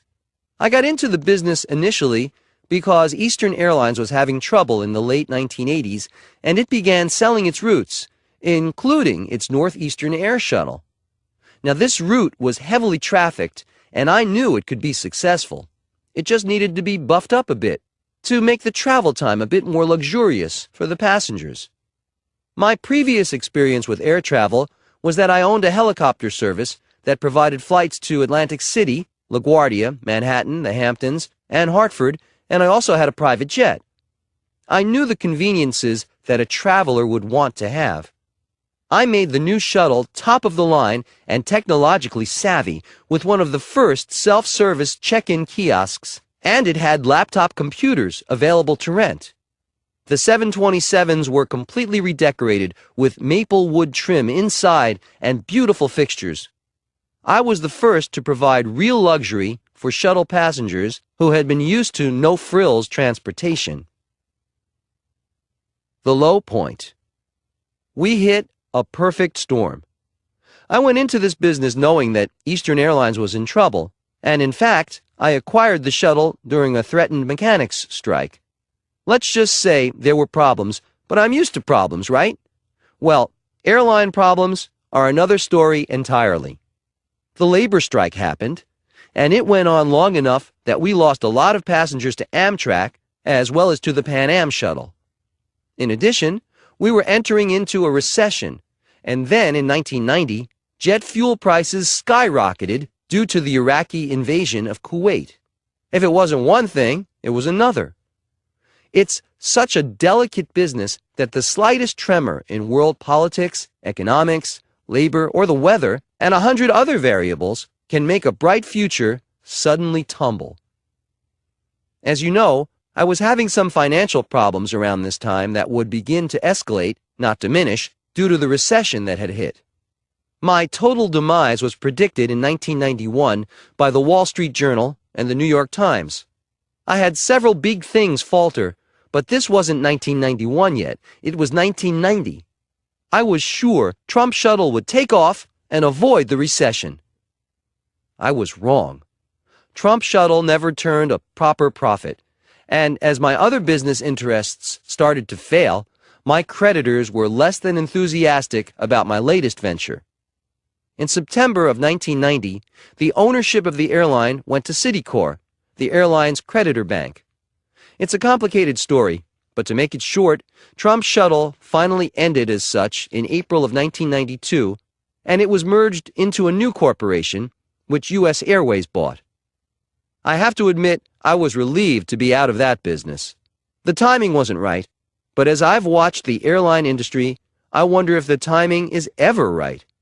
Making a profit isn't easy, and it's a demanding and volatile business. That's why I find it hard to believe that Richard Branson, the owner of Virgin Air, has made any money at all with his airline.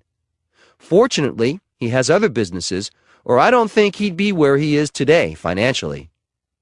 In the instance of Trump Shuttle, I know I did what was right to make it a successful and desirable business. I made the experience better for the traveler and introduced some innovations. It didn't matter. The outside forces were too great. It's one of those instances when you know the best decision is the decision to leave, to cut your losses, and move on to something else. It was a great learning experience of what business not to go into. I'm perfectly happy now with my own planes. I rarely fly on commercial airlines, and I can't say I miss it. I certainly don't miss the business. Coach Trump. Make it happen in your life. Sometimes you work as hard as you can on something and it doesn't work out. The question is, how do you know when to give up? I usually tough it out longer than most people would in a similar situation, which is why I often succeed where others have failed. I also know that sometimes you have to throw in the towel. Maybe you failed, but you probably learned something valuable. Chalk it up to experience. Don't take it personally, and go find your next challenge. Chapter 17. Business is about knowing the world. There are probably a million definitions of what business is, what it isn't, what it's about, how it works, and so forth. Years ago, I realized an important thing. Business is about knowing the world. That's a big assignment. That realization opened me up to a myriad of great opportunities I hadn't seen before. I started to see the world as an emerging market.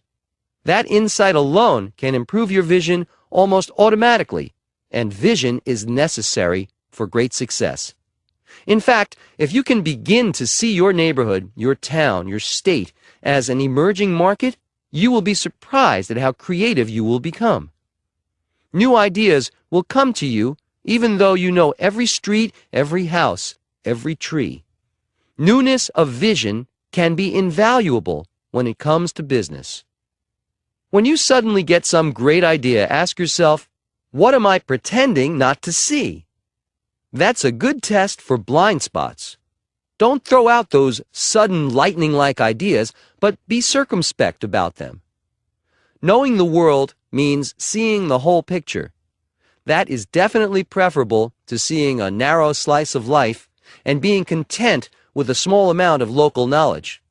What we don't know can be as important as what we do know.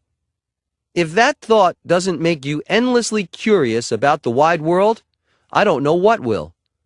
It's imperative to keep the big picture in mind and stay hungry for learning more if you want big success. I have had a think big attitude for a long time, even when I was determined to succeed in Manhattan as a young man. That was an immediate goal. The ultimate goal was a bit more universal. However, you have to do first things first. Now I am developing in many countries throughout the world, and the Trump brand is known globally. That's no accident. Aside from great determination and a strong will, I have to say that understanding the realities of how the world works, including a sense of world history, is a necessary ingredient for wide-ranging success.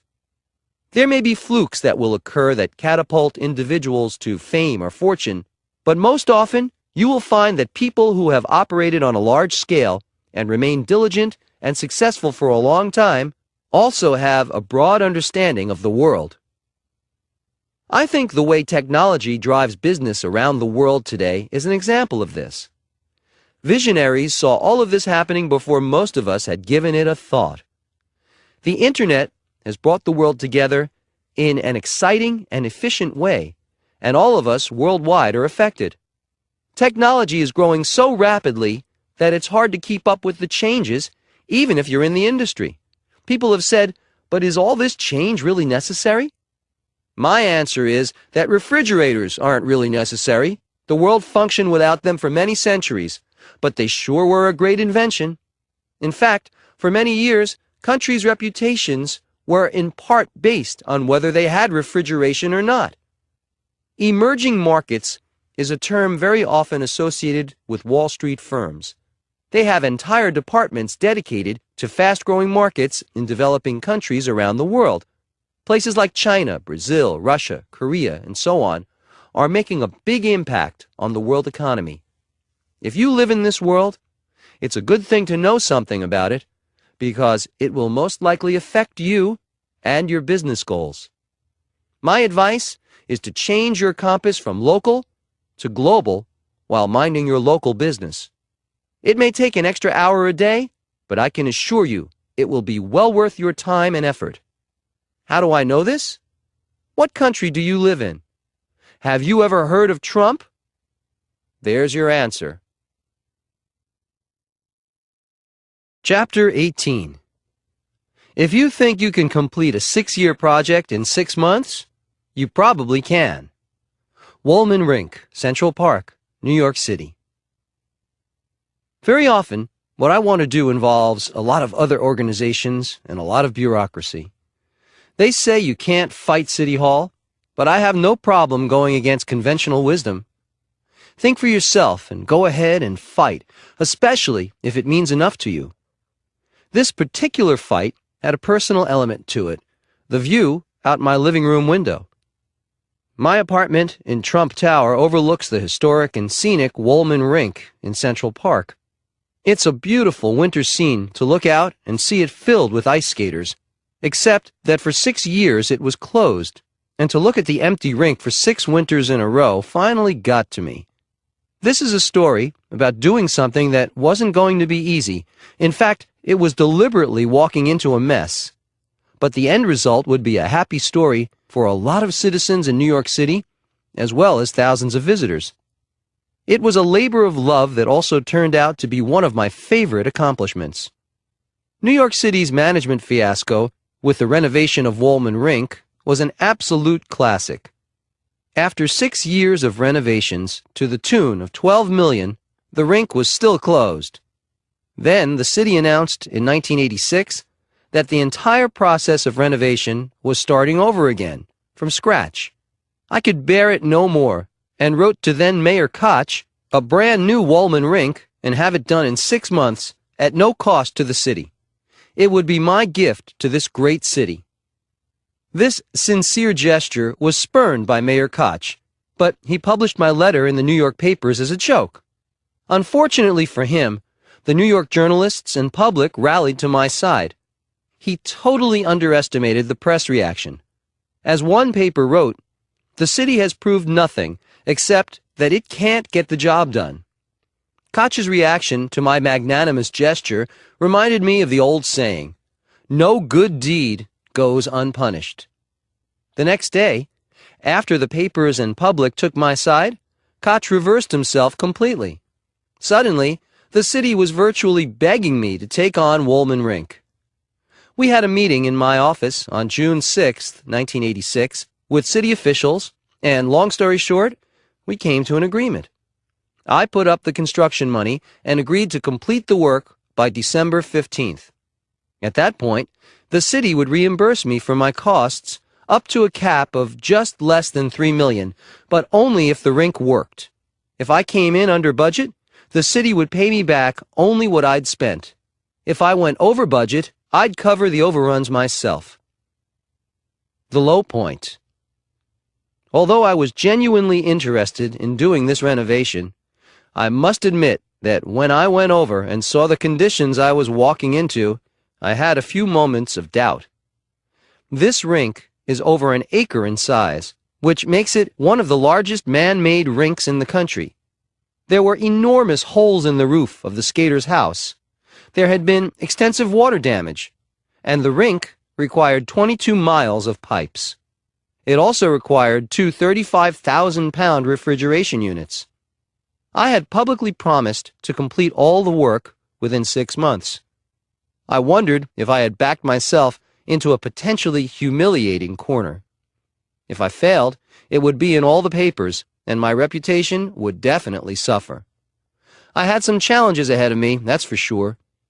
The doubts went away as long as I kept the image of a beautiful and finished rink in my mind.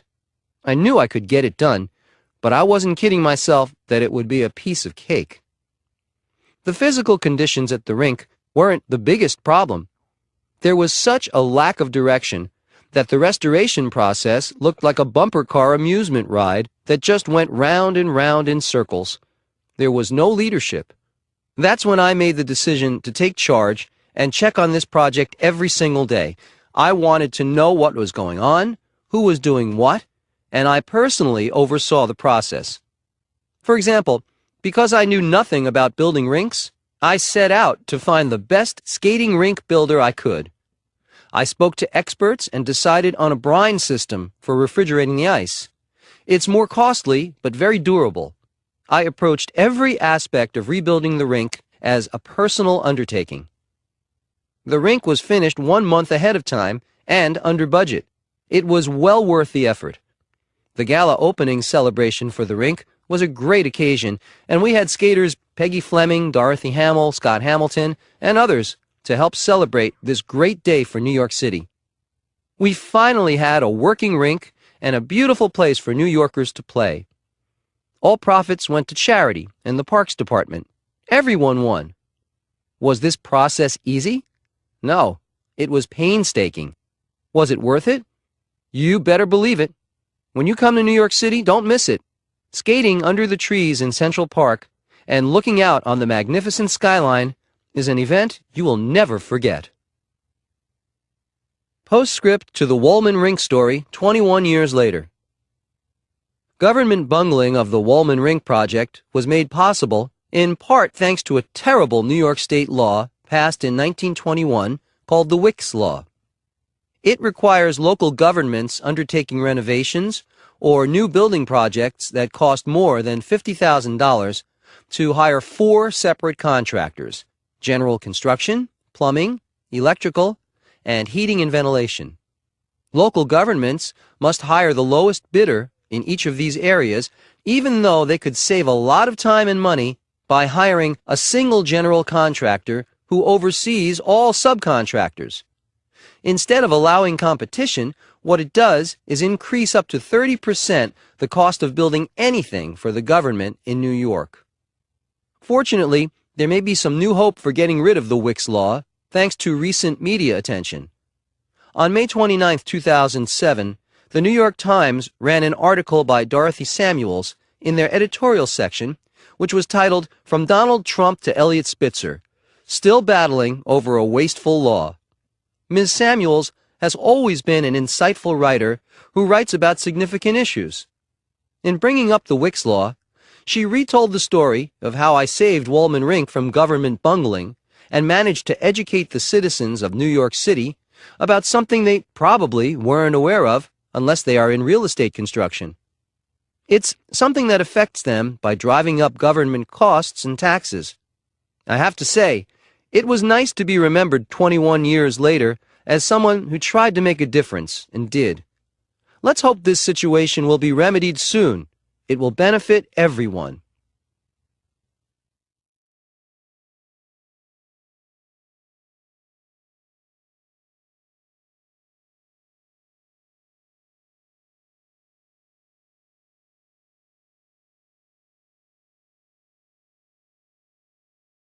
Chapter 19. Don't let fear stop you, even in front of millions of people. Doubts will continue to surface, even after you've made up your mind to go forward.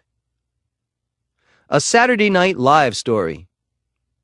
What do you do when doubts continue to surface, even after you've committed to go forward? A lot of people mistakenly think that I stride the planet in a state of absolute certainty all the time.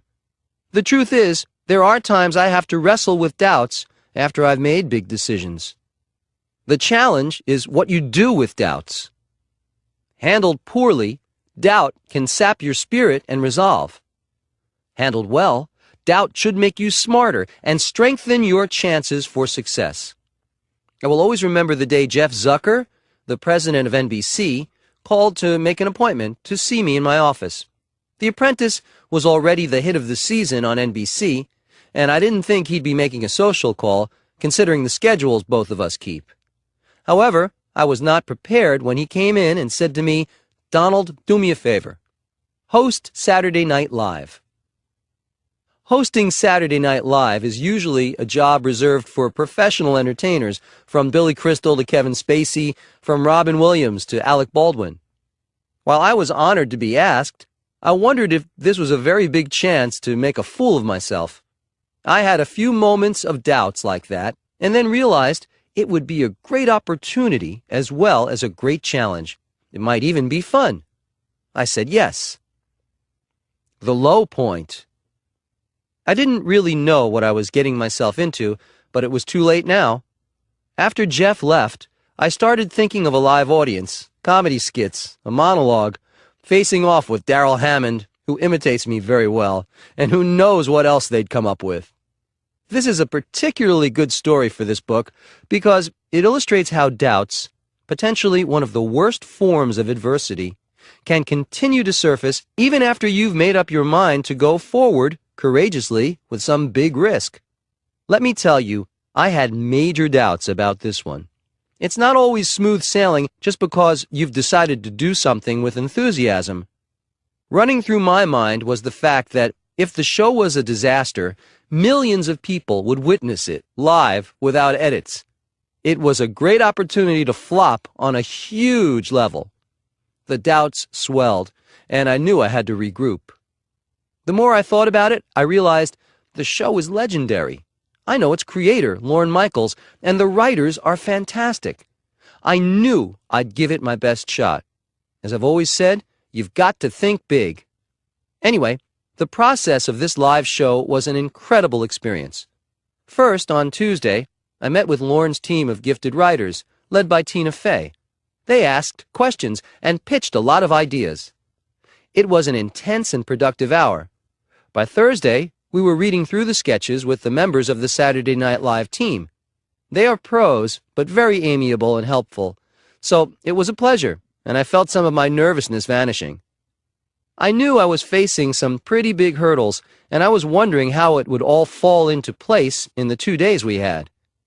I was also wondering how I would remember everything. I'm used to doing my own material, and as a public speaker, I'm at ease. However, this was a different scenario entirely. Our first full day was on Friday, where we did run-throughs of the skits on the Saturday Night Live stage. The sets weren't finished, but the theatrical aspect of what I was getting into was very apparent. There was so much going on around me that I didn't have time to take into account the fact that I was feeling apprehensive. They had me in a lot of skits.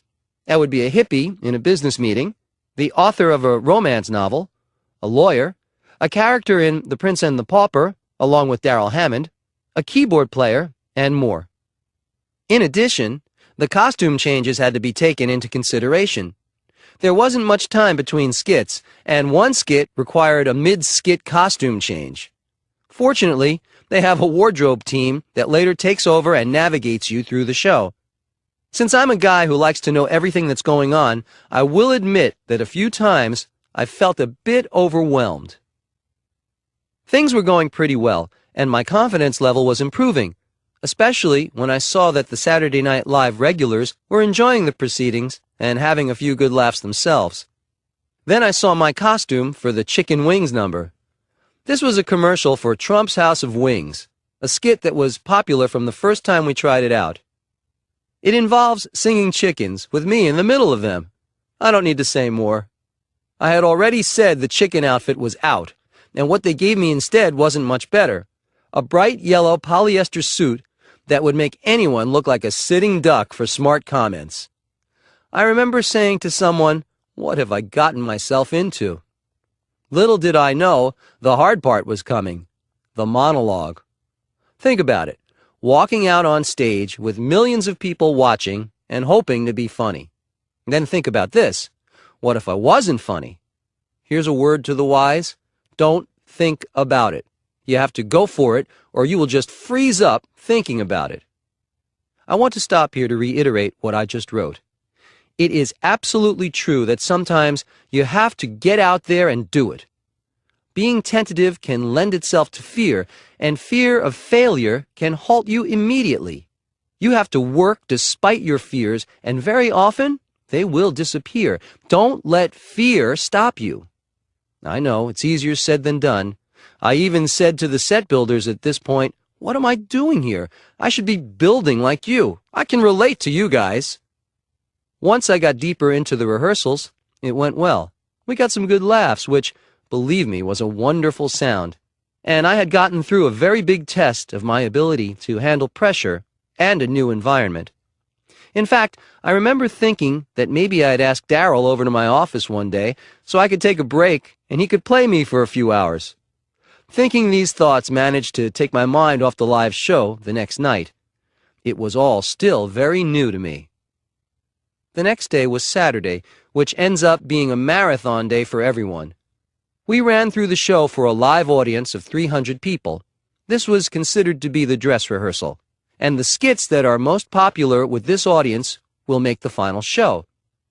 That's when I learned that we wouldn't know what skits would be in the live show or their order until about a half hour before appearing live.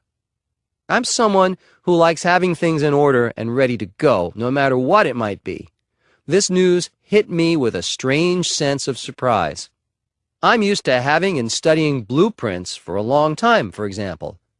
Being well prepared for critical meetings has been one of the secrets to my success. Just think, some of the skits we had rehearsed for 2 days would be cut out completely, including, it turned out, one of my favorites, where I played a romance novelist. All the preparations for those skits would be null and void. Then we'd have a new running order and no time to get ready for it. I was in for an exciting time, that's for sure. I had to take a deep breath and realize that I just might be in over my head. This was big time, with a huge live audience to watch me, as well as being on tape for history to see. My photo would go up on the wall in the halls of this legendary show. What if I flopped, forgot my lines, forgot the lyrics to the song I had to learn in 5 minutes, put on the wrong costume, looked like an idiot instead of a respected real estate developer? Believe me, you can have a lot of thoughts at critical moments like these. So, if you've ever felt that way, know you're in some good company. Here's my advice. Get to it and go on with the show. That's what I did. And beginning with the monologue, I have to say it was a night I'll always remember. Everyone had a good time, from the wardrobe people to the Saturday Night Live pros, to the audiences, both live and at home, and to the musicians who made sure we were ready to go when the time came. Here's the best part. I had a fantastic time, and an experience that was worth every nagging thought and fear of failure thought that crossed my mind during that hectic week. Did I ever think I'd be the host of Saturday Night Live? Never. That's what's great about taking chances. Success won't happen to you unless you decide to take chances first. Don't settle for failure when you can take a few risks and change the course of your life, or at least enhance it. It may not be Saturday Night Live, but taking risks and putting yourself in uncomfortable new situations can definitely put some excitement into your life. If I can do a song and dance number with people dressed up like chickens in a bright yellow suit in front of millions of people, you can certainly stand to take a chance once in a while. I don't want to hear any excuses, so go for it and never give up. Coach Trump. Make it happen in your life. Be a chameleon. When a challenging opportunity comes along, take full advantage of it. Learn from it. Taking risks and making mistakes is the best way to learn something new. Most of the time, you will surprise yourself. Just dive in. Don't give yourself time to doubt. If you're thinking, I'm not sure if I can do this, turn it into, it's going to feel great when I do this. Chapter 20. Don't take yourself too seriously. People are surprised sometimes when they visit our offices and hear laughter coming from mine. I'm a serious businessman, but I also know the value of laughter. That's why I smile when I see those long, serious faces in ads and commercials that are supposed to represent serious business being done. There's no reason you can't have some fun. In fact, if you're not having fun, you know by now that I would advise you to find something else to do. Your job is probably not brain surgery, so lighten up a little. A friend of mine, Joel Anderson, is a remarkable and very successful businessman. I had invited him to a major charity event, and I didn't hear back from him until after the event had happened. He had been traveling, but he took the time to write me a note and send a check anyway. He explained that thanks to The Apprentice, I had become so famous that he was able to sell the signature on my letter for enough money to cover the charitable donation he was enclosing. I wrote back to him thanking him and told him I like having shrewd friends who know a good business deal when they see one. Both of us had a good laugh, and a good cause benefited. That's one way business works, and it can make every day a pleasure. Try to spice up your dealings and daily work routine with occasional jokes and laughter, and you'll see how much more enjoyable your work will become. The people you work with will appreciate it too, if you can make them laugh. After the first season of The Apprentice, I wrote Mark Burnett a letter about how it had been a fantastic experience working with him. I explained to him that little did I know while writing The Art of the Deal back in 1987 that it would become a bestseller while at the same time being a catalyst to a young man selling T-shirts on Venice Beach in California. That young man was Mark Burnett. I also told him that if I'd ever said anything negative about guys who hang out on the beach, that I hereby take it back. We had become business partners, but also friends, and the humor we enjoyed made the experience all the better. It pays to have a sense of humor about yourself. I did a commercial for Visa a few years ago that required me to grovel around, or appear to be groveling around, in a dumpster to retrieve my Visa card. I was filmed on top of Trump Tower showing my card when a gust of wind blows it out of my hand and onto the street below. A passerby notes when I crawl out of the dumpster, and I thought he was doing so well. I didn't mind. I had a great time, and the commercial was a big success. If I took myself too seriously, I would have missed out on a lot of fun and a nice paycheck. Business at its best should have both. Chapter 21. Sometimes you have to start over. Dubai. Sometimes it's in your best interest to start over, even if you're established and can afford to do as you please. A good example of that is the new Palm Trump International Hotel and Tower that's going up in Dubai. I think most of us have heard of Dubai by now. It's in the United Arab Emirates. Just off the coast is a man-made palm tree-shaped island, the Palm Jumeirah, that is a remarkable achievement of engineering and imagination. I partnered with Nakheel, the developer of over $30 billion in real estate in Dubai, to build a tower on this island. Nakheel, in Arabic, means palm trees, so it follows that this would be their imprint in the Arabian Gulf. In 2005, we went into partnership and agreed that our hotel, which will be the luxury pivot point of the Palm Jumeirah, should be an extraordinary example of design and innovation. We both had the experience, the credentials, and the desire to do something amazing. One thing that attracted me to Nakheel, aside from their proven record of success and expertise, was their innovative approach to whatever they did. Our original design for the hotel garnered a lot of publicity. It was a tulip design that would have a state-of-the-art exoskeleton frame. We were excited about this iconic design. The price tag would be $400 million to complete it. However, after reviewing the design, we realized there were some problems with it, and we agreed it looked a bit heavy. So we decided to start over. We just scrapped it. Don't ever be afraid to change your mind about something. There is nothing wrong with that. Yes, we'd spent time and money on the first design, but when you're going after the extraordinary, sometimes you have to take extraordinary pains to achieve it. The new design we came up with was stunning, a split tower with an open core design. It would cost $600 million for 48 stories and would be constructed with glass, stainless steel, and stone. It would definitely be worth it. We expect the tower to be finished in 2009. There are considerations beyond the usual when you are developing internationally, and sure enough, in February 2006, we were hit with a political global trade controversy involving Dubai that threatened the viability of the project. Major world events can crop up at any time, and sometimes I feel like saying, now what? However, that's part of the deal. It can be a challenge, but it's always enlightening.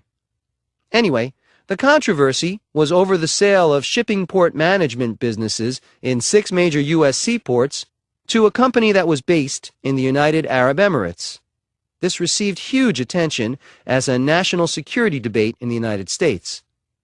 The question was whether such a sale would compromise port security. This put Dubai in the national and international spotlight. For us, that could be good, and that could be bad. The good news was that suddenly everybody knew where Dubai was. The bad news is that controversy, especially concerning national security, could work against spreading the message about Dubai being a fantastic destination. It took us time to fully comprehend the echo effect of this controversy. I found it interesting that this development followed shortly after our deal went through in the United Arab Emirates, but all we could do was ride it out. I was relieved when it was resolved quickly and amicably. Eventually, U.S. security concerns were addressed, and Dubai demonstrated it understood the importance of security. We are looking forward to a 2010 opening in Dubai, and I already know it's been worth every change and every challenge. There may be a few more challenges along the way, but I'll be ready for them. Coach Trump. Make it happen in your life. Be resilient. Sometimes a challenge will knock you down. Your plan may be a bust, or your goal may be unattainable for a time. You may be stopped in your tracks. Get back on the horse. Deciding to try again is the first step toward getting it right the next time. Chapter 22. I told my friend he was a big-time loser. The power of focus.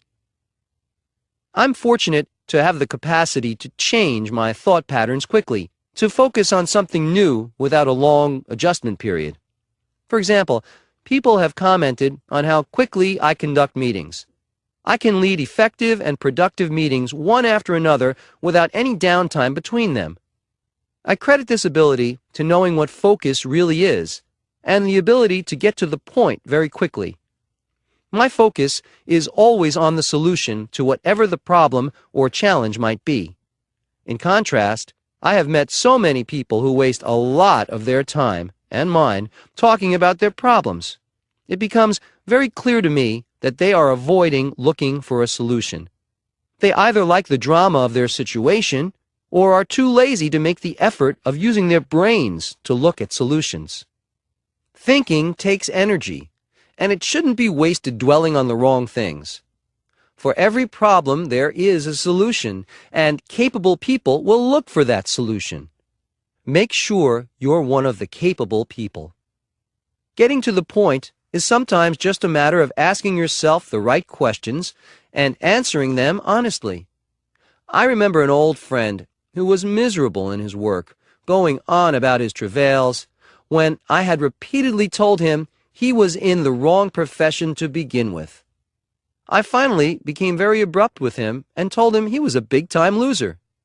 That was cutting to the quick, and I meant to, because I wanted to get him to change. In this case, it actually worked. I got him to focus on the solution, not his problems, and now he has a successful and happy life. Sometimes bluntness is necessary to make a point that isn't being heard. For those of you who have watched The Apprentice, you know what goes on in the boardroom. Very often, it sounds like a revved-up soap opera with everyone going at each other at once. What you don't see is that sometimes it goes on for hours, and I mean hours. The number of stories and opinions and inside dramas that don't make the final cut are truly unbelievable. When it's been edited down enough to fit the hourly format, you see the most important points that were pivotal in allowing me and my advisors to make a decision. The rest of it becomes inconsequential, like background noise, very loud background noise. My point here is that we can all do a little editing ourselves of our own unnecessary chatter when it comes to making a decision. Stay focused on solutions to problems, not details. That's the power of focus. use it. Chapter 23. Do something for your community. Trump on the ocean. People who live in New York City have all heard of Jones Beach. The beach and the boardwalk are part of a fabled history that began with the great Robert Moses. He considered this waterfront park on Long Island as his greatest achievement. I visited Jones Beach as a teenager, and it has always been a special place to me, as it is to thousands of people. So I was delighted when the opportunity came to renovate a major piece of it. When former Parks Commissioner Bernadette Castro reviewed my plans, she considered them like a gift from God. We announced this project in September 2006 with a proposed opening in the spring of 2009. There was opposition at first, from citizens complaining that Trump was not fit for the Jones Beach scene. And the Society for the Preservation of Long Island Antiquities made it clear they feared what the size of our new building would do to the visual balance of Jones Beach.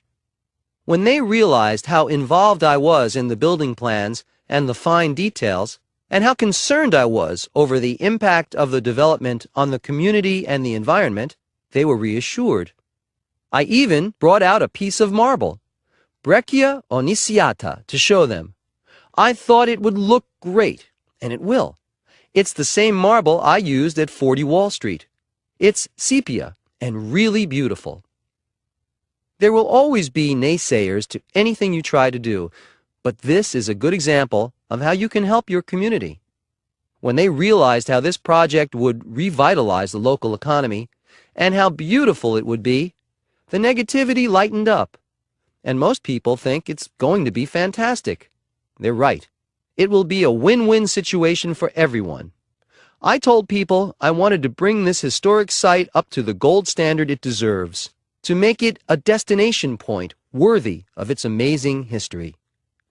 What we are doing is replacing the old boardwalk restaurant with a beautiful 36,000 square foot facility that will have Atlantic Ocean and park views. There will be a catering hall and restaurant. We will have social and corporate catering, a restaurant, a lounge, and a ballroom.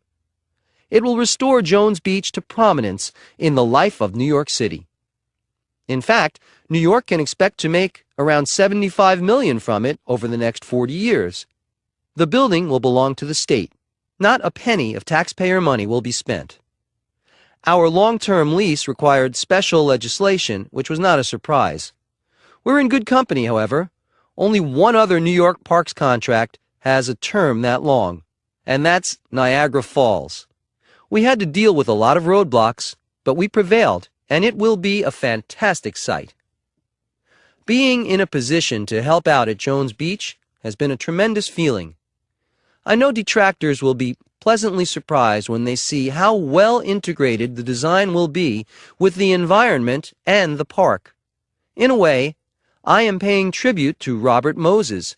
I'm sure he would be very proud, and so will the New Yorkers who have loved Jones Beach.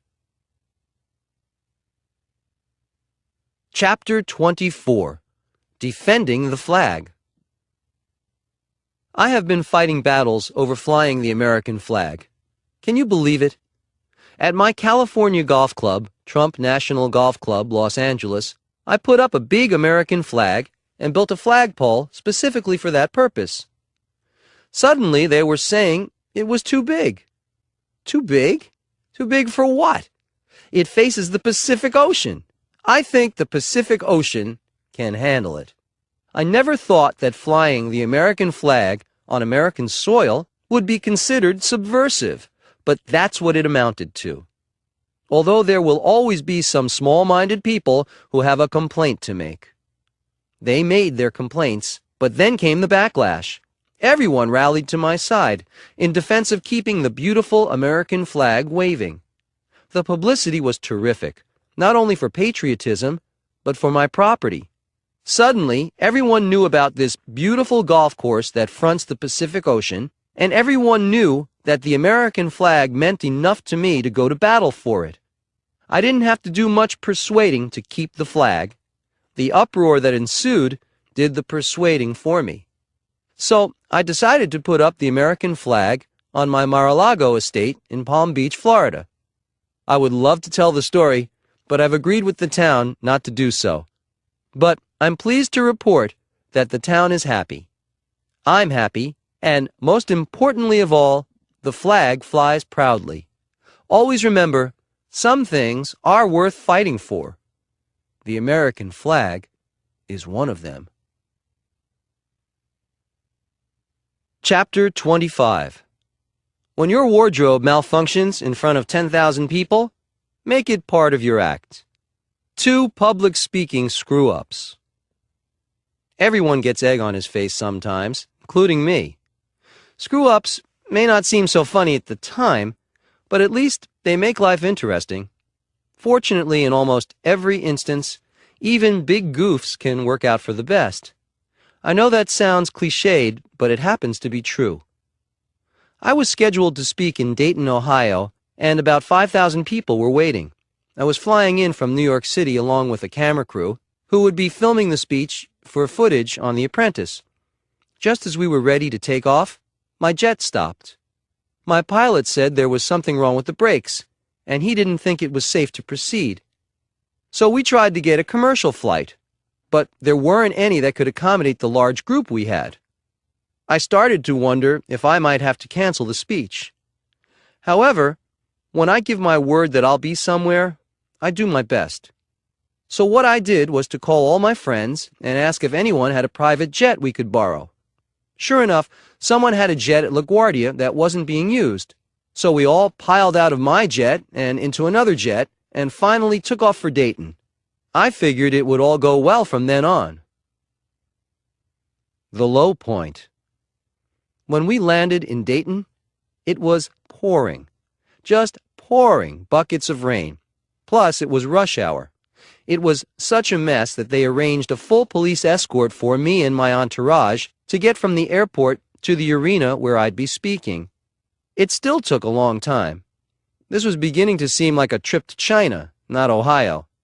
To top it off, it was also Melania's birthday, and I had planned to get back to New York City in time to take her out for dinner and to celebrate. Unless she was ready for some midnight supper at a local deli, those plans were about to be scrapped too. The audience had the worst of it. They had been waiting patiently for several hours at this point. When I finally arrived, I told the patient folks in Dayton that they'd had their own reality show that day. They were impressed that I had finally made it there despite several major deterrents. And we all had a great time despite the delays, the rain, and the malfunctions. In fact, they sang happy birthday to Melania when they were waiting for me to show up. When I finally arrived, someone gave the heads up that Mr. Trump has entered the building. Shades of the days of Elvis. I had a good laugh, and we all had a day to be remembered. The point is, even big goofs can, and often do, work out for the best. A wardrobe malfunction. Another time, I was scheduled to speak in Las Vegas in front of approximately 10,000 people, and I flew in from California with about half an hour to spare before going on. Since I had been traveling, I asked a young woman who was backstage coordinator to have my jacket pressed. So she took my jacket, and I waited in the green room chatting with visitors and with Keith, my bodyguard. When it was time to go on, I started looking for my jacket. It was nowhere to be found. I had 10,000 people waiting for me and no jacket. The young woman appeared and told us she'd sent my jacket out to a nearby hotel to get pressed, and it wasn't back yet. We were astonished. With a half hour to go before stage time, no one sends out a jacket to be pressed. We thought she'd have it steamed or pressed on the premises, but she was obviously new at this job. I wasn't happy about it, but what could I do? I borrowed Keith's jacket, even though Keith is a bit larger than I am. It had to suffice. I was a few minutes late getting to the stage, but the crowd didn't seem to mind too much. I told them about what had happened backstage and apologized for a jacket that neither fit nor matched my suit. They didn't seem to mind that either. The speech went well despite the backstage commotion, and they seemed to enjoy the spontaneity that was created by someone's mistake. I still wasn't happy about it, especially since I spend a lot of time preparing to make sure my presentations are seamless. But I figured, what's over is over, and let it go. The next day, on the front page of the major Las Vegas newspaper, was a photo and story about me. I shared the front page with a story on Jay Leno. Due to the wardrobe malfunction that occurred the night before, they decided to give me more coverage because it ended up being a funny story to them. The billionaire loses his jacket. So this goof ended up being in my favor in the long run after all. Coach Trump. Make it happen in your life. Take blips in stride. Instead of trying to deflect problems or obstacles and send them off in another direction, try to embrace them. Turn them into something positive. You can often disarm people this way and get them on your side. Don't get too attached to your ideas. Adjust, adapt, and take things in stride. Chapter 26. Don't get complacent. Thinking you're foolproof is a good way to set yourself up for a big mistake. How new Trump projects happen. The Trump Organization currently has 33 real estate projects in development worldwide. That's a lot of buildings, and managing these projects requires a lot of travel. I'm very grateful that my 3 eldest children, Don Jr., Ivanka, and Eric, are on board now to help me out and take trips to places like India, China, Dubai, and Istanbul. My schedule is ballistic enough without those long trips added to it. Many of these projects are the very desirable Trump International hotel and tower combos that incorporate both condominium and hotel accommodations. People often wonder how these buildings get built. And it's a good question, since we are the only hotel company that also serves as the developer. If the Trump name is going on a building, there is a huge amount of preliminary due diligence and ongoing management work to be done. The only way to ensure quality is to stay on top of all the issues. This process is a complex jigsaw puzzle, and there are a lot of factors to consider because we don't allow the Trump name to be associated with anything that hasn't been carefully considered and scrutinized. We receive proposals constantly, all of which are evaluated, but we will not be interested in 99% of them. We are also approached by over 300 developers per year who want to partner with us, so we have to take an aggressive approach to evaluating deals. We vet each proposal, analyze the deal, and check out the sites personally. When something is a go, we review budgets, do pre-development planning, and then start the bid process. We deal with contractors, subcontractors, and we negotiate the final price. Every construction document has to be reviewed by our team. Next, we start weekly construction meetings and sales and marketing meetings. We speak to representatives on our job sites every single day. Nothing is left to chance. That's one reason for our success. Because we have many international developments now, one thing we deal with is securing financing in foreign countries. This can sometimes be complicated if the country has a track record of political instability. If we get in at the right point in a real estate growth cycle, it may still be relatively inexpensive to build there, but with good growth potential. So we will take advantage of the opportunity.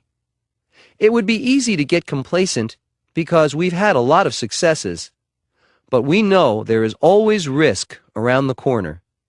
We avoid being complacent by being diligent in our preparations. Thinking you're foolproof is a good way to set yourself up for a big mistake. We very often become interested in a site because I've been there and I see the potential. That happened when I visited Panama City for a Miss Universe pageant in 2003. I remember saying, "This is a beautiful city, a fantastic place, and I'd like to build something here one day." Well, someday has happened, and the Trump Ocean Club is underway, a 2.4 million square foot, 65-story hotel and condominium tower. It's the first time the Trump Organization has invested in Central America, and it's a terrific choice. As fate would have it, the unveiling of the plans for the Trump Ocean Club in April of 2006 occurred the same day that Panamanian President Martin Torrijos asked voters to approve a multi-billion-dollar project to expand the Panama Canal. This would be the canal's biggest modification since 1914, the year it opened, and would enable large, modern cargo ships to navigate the canal. The growth potential was obviously there, and this was a good indication that the city was on the verge of a great surge of interest and activity. The design of the Trump Ocean Club Tower is remarkable as well. It appears as a very tall sail, and the units will have flow-through panoramic views truly spectacular. I've got my own instincts and preferences, but we also review what comes in for us from other people. We cover our bases and are always ready for an opportunity. We are developing a property in Istanbul after my good friend, the late Ahmet Erdogan, the founder of Atlantic Records, suggested the idea. Ivanka will be visiting Turkey to look for a site. Once a site is approved, we will appoint a project manager to oversee the project. For example, in Las Vegas, we have Brian Boudreau to supervise the Trump International Hotel and Towers development. I can call him at any time to see what's happening, and I'll be comprehensively informed from one call. There's an efficiency to our operation that allows us to move forward quickly and confidently. No project will be free from the problems that can and will surface at any time. However, we do our homework and know we've done our best to ensure a high success rate and a world-famous standard of quality. That's the Trump way. And Don Jr., Ivanka, Eric, and I are working together to make sure it remains that way. Coach Trump. Make it happen in your life. Complacency kills. Remember that your success and all good things that come your way are a direct result of your effort. You have a place to live because you've earned it, and you have possessions because you've earned them. Growing cocky or self-assured can lead you directly into a downfall. I know, because it's happened to me. Chapter 27. Only in New York. This city will serve up problems and solutions you won't find anywhere else. Traffic can be unbearable in New York City at times. Once I was with the apprentice crew in my limousine, and we got stuck in a traffic jam. We were at a standstill. Everyone started doing their elbow to the horn routine. The horns just kept honking without interruption. My limo was packed, and we hadn't moved an inch in 20 minutes. I finally couldn't stand it anymore, so I decided to get out of the limo and just stand in the middle of the street. What happened was classic, but it worked. Suddenly, the horns stopped. There was dead silence because people recognized me standing in the middle of the traffic mess. They did what I hoped they'd do, took their hands and elbows off their horns, and started waving and shouting, "Hey, Donald! Hey, it's Donald Trump! It's the Donald! Hey, Donald!" It was a great moment, and I waved back and laughed, but mostly I was relieved they'd stopped honking their horns for a couple of minutes at least. There are times when it's great to be recognizable, and this was one of those times. Of course, there are plenty of times when it creates problems I could live without.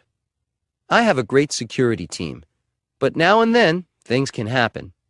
I was scheduled to appear at a party on a ship on the Hudson River that was going to do an evening dinner cruise around Manhattan. It would take up about 15 minutes of my time, and I would leave before the boat left the dock. It was a great cocktail party, and I was talking to a few people when suddenly I noticed the boat wasn't at the dock anymore. We were going down the river. No one told me we were leaving the dock, including my bodyguard. He hadn't noticed the boat leaving either. Well, here I was, stuck on a cruise around Manhattan for 3 hours on a Saturday night. Not exactly what I had planned. I didn't know who to get angry at first, the captain, my host, my bodyguard, or whoever was around me. I never would have agreed to a 3-hour cruise. I thought about jumping in the river and swimming back to Manhattan. I was pretty mad. Anyway, since there was nothing I could do about it, I decided to go with the flow. It was actually a great group of people, and they seemed happy to have me aboard, whether I'd been invited or not. So I joined them, told some stories, had some laughs, and it was great. It was also a beautiful evening, and the party took on a celebratory mood that no one had expected. It ended up being a night we'd all remember. Coach Trump. Make it happen in your life.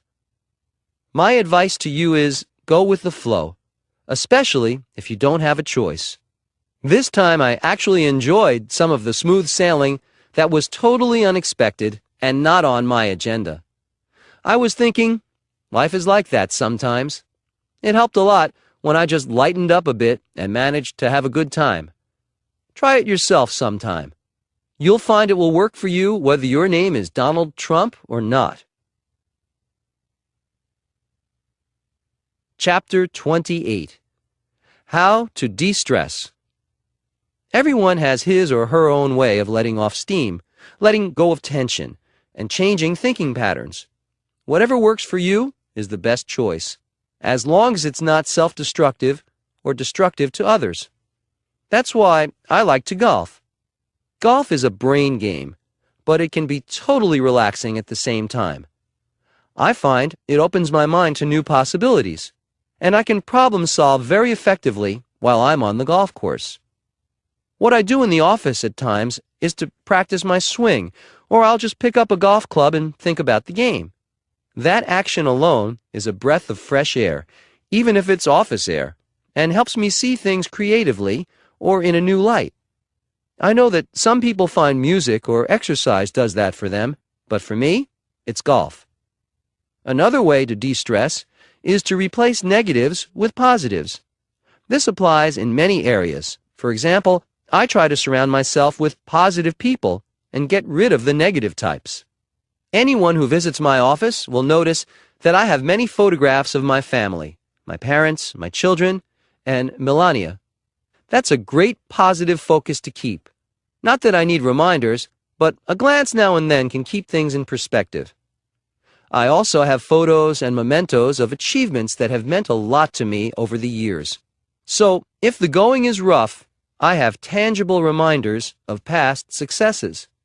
None of them were easy either. Keep your momentum going. Try to replace negatives with positives, and you'll have more successes waiting for you, even if right now they're nowhere in sight.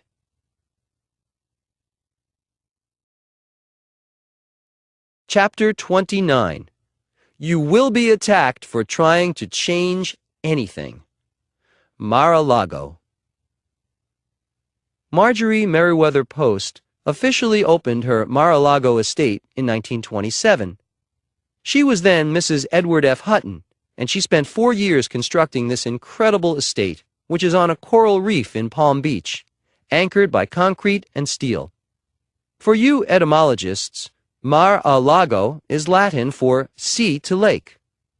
Just from those few facts alone, you will begin to get a sense of the history of this magnificent estate, which I saw for the first time in 1985. We've all heard of love at first sight, and I got that lightning bolt the first time I saw Mar-a-Lago. I immediately knew it had to be mine, all 128 rooms of it, all 110,000 square feet of it, all 20 acres of it. I knew it might not be easy, but I knew it couldn't have been easy to build something like this, and the challenges were apparent.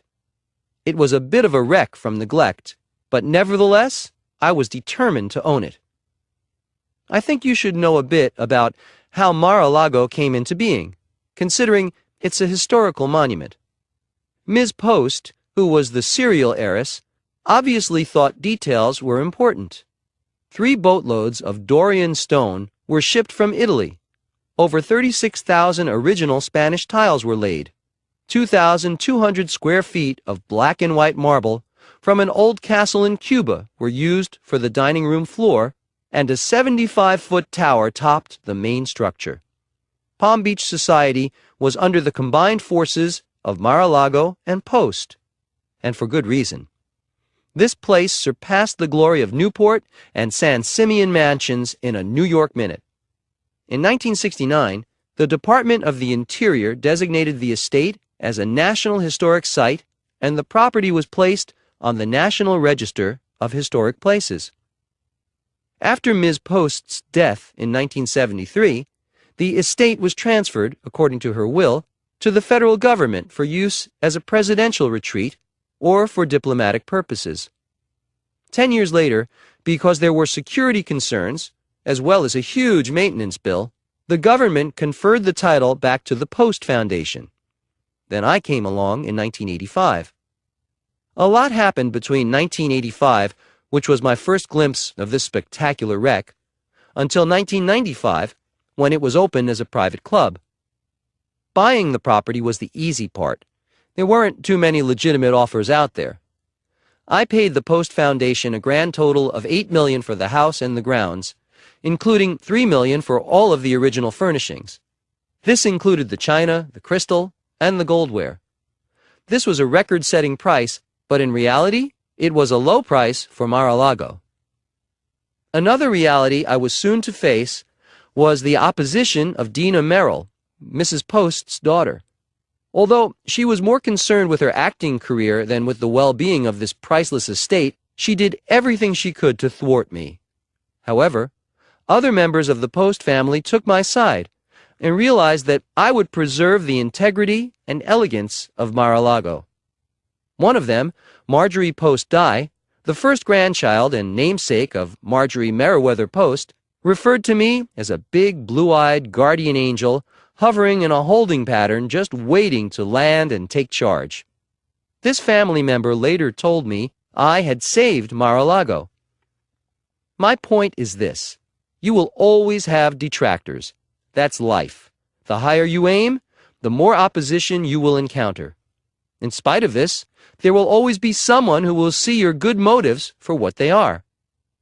Around Palm Beach, Mar-a-Lago was known as a white elephant, magnificent but impossible to maintain. Jimmy Carter gave it back to the Post Foundation because of what it was costing the taxpayers to maintain. As you know by now, I like a challenge.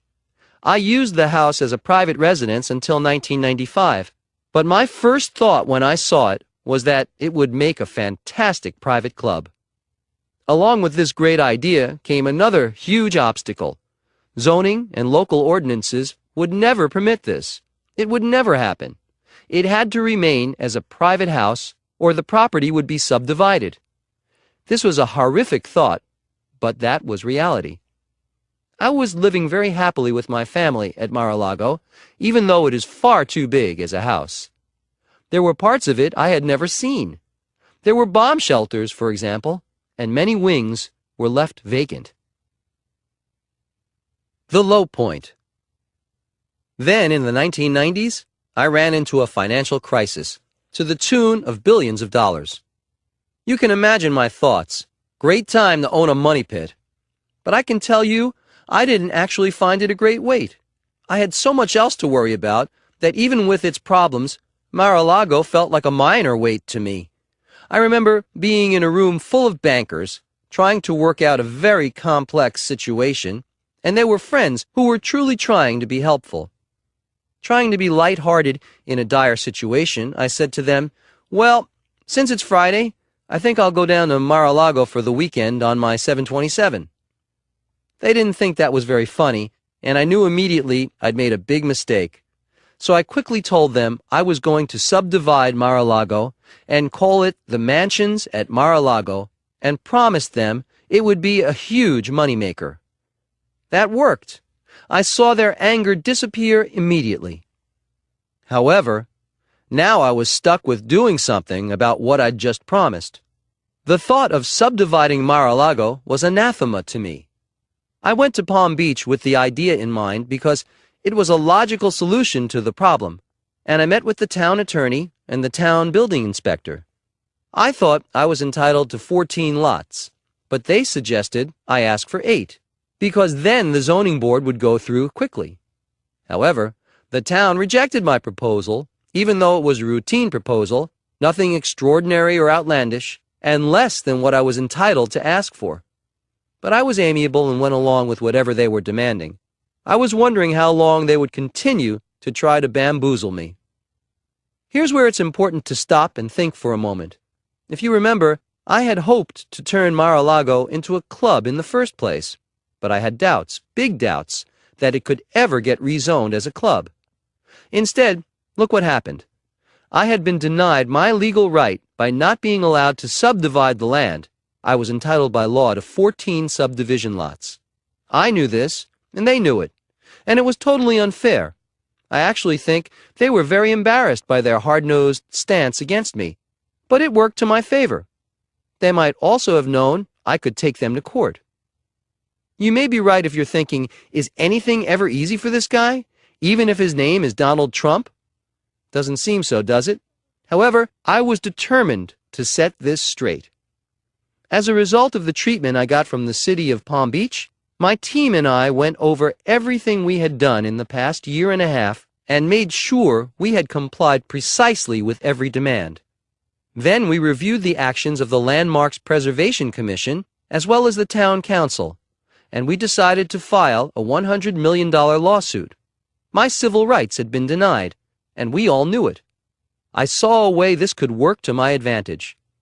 That's a good thing to remember when things seem unfair or unjust in your life. That's where keeping cool, being patient, and using your head comes in very handy. During the litigation, the town council came back to me and said they would give me the 14 lots that I originally wanted, the maximum allowed under the law. So I told them I wasn't interested anymore. What I wanted was a private club. Now I had leverage due to their mistake. It also turns out that 2 town council members had the prescience to see what could be done with Mar-a-Lago to make Palm Beach even more desirable, and the town council eventually approved Mar-a-Lago for a private club. This event took longer than a paragraph to describe, but another reason we got approval is that Mar-a-Lago would be open to everyone. There were some clubs in Palm Beach that had no Jewish or African American members. It was hard to believe that, but it was true, and I wanted to change that for good. Now we not only had a good case, but a good cause. Needless to say, this plan brought a whole new group of detractors to the surface. I was prepared for the attack. Every issue became a battle during this time to get Mar-a-Lago going as a club. Once again, however, I knew I was doing the right thing. Once again, I won.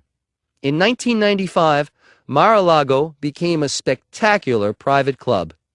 It has since been referred to as the Jewel of Palm Beach, and for good reason.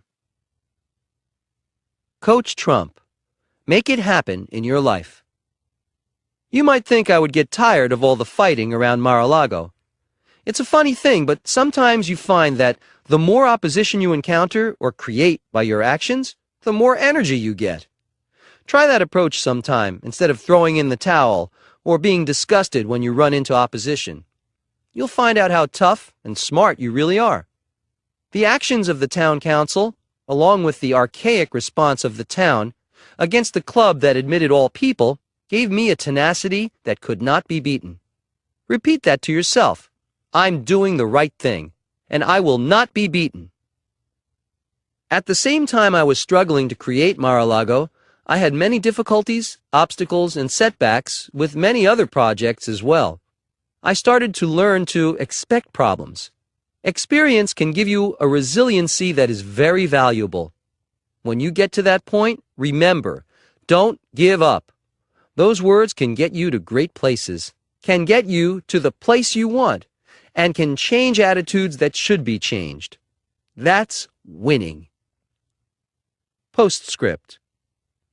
The latest threat to Palm Beach is from the airport. They want to build a new runway nearby, and it's a real problem. Here's a letter I wrote to the local paper. You have to keep fighting. March 26, 2007. Mar-a-Lago is a great landmark which would be hurt badly by adding another runway to Palm Beach International Airport. It would destroy the integrity of Mar-a-Lago, and the National Trust for Historic Preservation is in total agreement with that assessment. another runway would be a disaster. Of equal importance for the city and state government, it is a total waste of $1.5 billion to build a runway that is unnecessary.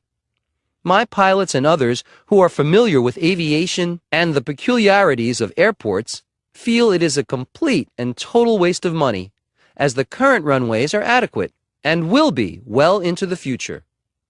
They have other land that could be used to build a runway at a different section of the airport if it were really necessary, which it is not. In short, to build another runway would be destructive as well as wasteful. Save the money and let Bruce Pelly get on with his life. Donald J. Trump. Chapter 30. Set the record straight. Sometimes it pays to take the time to set the record straight. When the New York Times published a review of a book that included some juvenile remarks about me, I was inspired to write them a letter. The book review didn't merit a letter, but I enjoy writing when I can set the record straight or make a point. The letter was published by the New York Times, and as it turns out, was named Best Letter of the Year to the New York Times Book Review by New York Magazine. It may have been a condescending letter, but so were the reviewer's remarks. Why did I take the time to write it? Because it mattered. And because I don't give up. In fact, here is a copy of the letter for you for future reference, in case this ever happens to you. I hope it doesn't, but remember to do something about it if it does. You just might win a citation for your efforts, in addition to setting things straight. Creating win-win situations for yourself can happen even as a result of bad or negative knocks. That's how you turn problems and challenges into successes. Best Letter of the Year to the New York Times Book Review, New York Magazine, August 2005. To the editor. I can remember when Tina Brown was in charge of the New Yorker magazine and a writer named Mark Singer interviewed me. He was depressed. I kept thinking, okay, expect the worst. Not only was Tina Brown dragging the New Yorker to a new low, this writer was drowning in his own misery, which could only put me in a skeptical mood regarding the outcome of their combined interest in me. Misery begets misery, and they were a perfect example of this. Jeff McGregor, the reviewer of Character Studies, Encounters with the Curiously Obsessed, a collection of Mark Singer's New Yorker profiles, writes poorly. His painterly turn with nasturtiums sounds like a junior high school yearbook entry. Maybe he and Mark Singer belong together. Some people cast shadows, and other people choose to live in those shadows. I've read John Updike. I've read Orhan Pamuk. I've read Philip Roth. When Mark Singer enters their league, maybe I'll read one of his books. But it will be a long time. He was not born with great writing ability.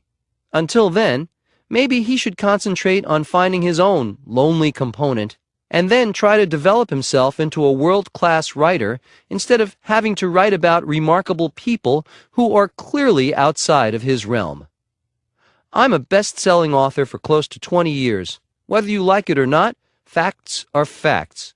The highly respected Joe McQueenan of the New York Times Book Review mentioned in his article of March 20th, 2005, Ghosts in the Machine, that I had produced a steady stream of classics with stylistic seamlessness and that the voice of my books remained noticeably constant to the point of being an astonishing achievement. This was high praise coming from an accomplished writer. From losers like Jeff McGregor, whom I have never met, or Mark Singer, I do not do nearly as well. But I'll gladly take Joe Queenan over Singer and McGregor any time of the week. It's a simple thing called talent. I have no doubt that Mr. Singer's and Mr. McGregor's books will do badly. They just don't have what it takes. Maybe someday they'll astonish us by writing something of consequence. Sincerely, Donald J. Trump, New York.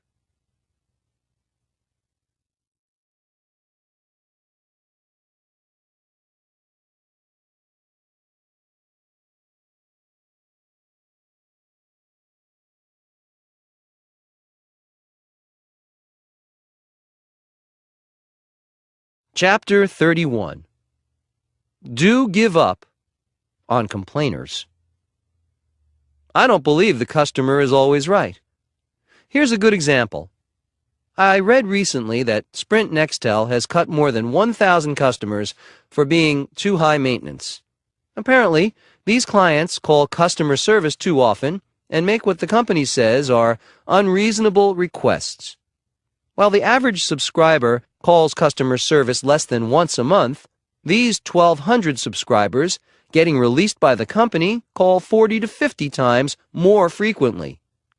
All the excessive complaining has frustrated management to the point that the business just isn't worth it anymore. Sprint says they've done what they can to try to resolve the issue, but because the complaints keep coming in, obviously these customers will never be happy. So, they're letting them take their business elsewhere. I know how they feel. I've had customers I've taken great care of, and no matter what I do, they're never happy. So, you have to just go about your business and forget about them. Don't keep catering to complainers. A complainer will always be a complainer. They're trouble. Plain and simple. They're just not worth it. Chapter 32. Be patient. You may have to wait 20 years for a deal to pay off. A West Side Story. What does it feel like to work on something for 20 years? For one thing, it can make you realize that great things don't come easily. Another thing is that it will give you a sense of accomplishment that can't be denied by anyone, even by your most vociferous detractors. I should know. I've had plenty of those. People have often asked me, what keeps you going? In this case, what kept you going on a simple development project for 3 decades? There's a famous Broadway musical that became an Academy Award-winning movie called West Side Story. It's considered a classic. The score, the lyrics, and the story are timeless. It also took 10 years of collaboration between 4 very gifted people to get it up and going. I used to think of that when I was trying to get somewhere with the West Side Rail Yards in New York, which have now become Trump Place. Then one day, I realized I'd been working on it for close to 30 years, with no collaborators trying to get this going with me. I was in it alone. I think I deserve a Tony Award or 2 for that. But the story itself could win an award without spinning any yarns or singing any tunes to make it interesting. It's the perfect illustration for the title of this book, Never Give Up.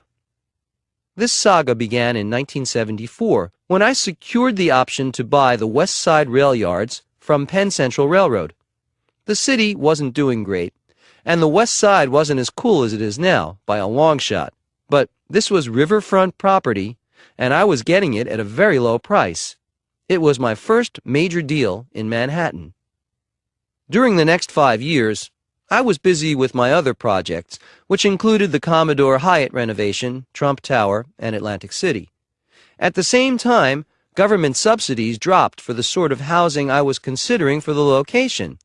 In addition, I had great opposition from the West Side community, which was notorious for their reluctance to change.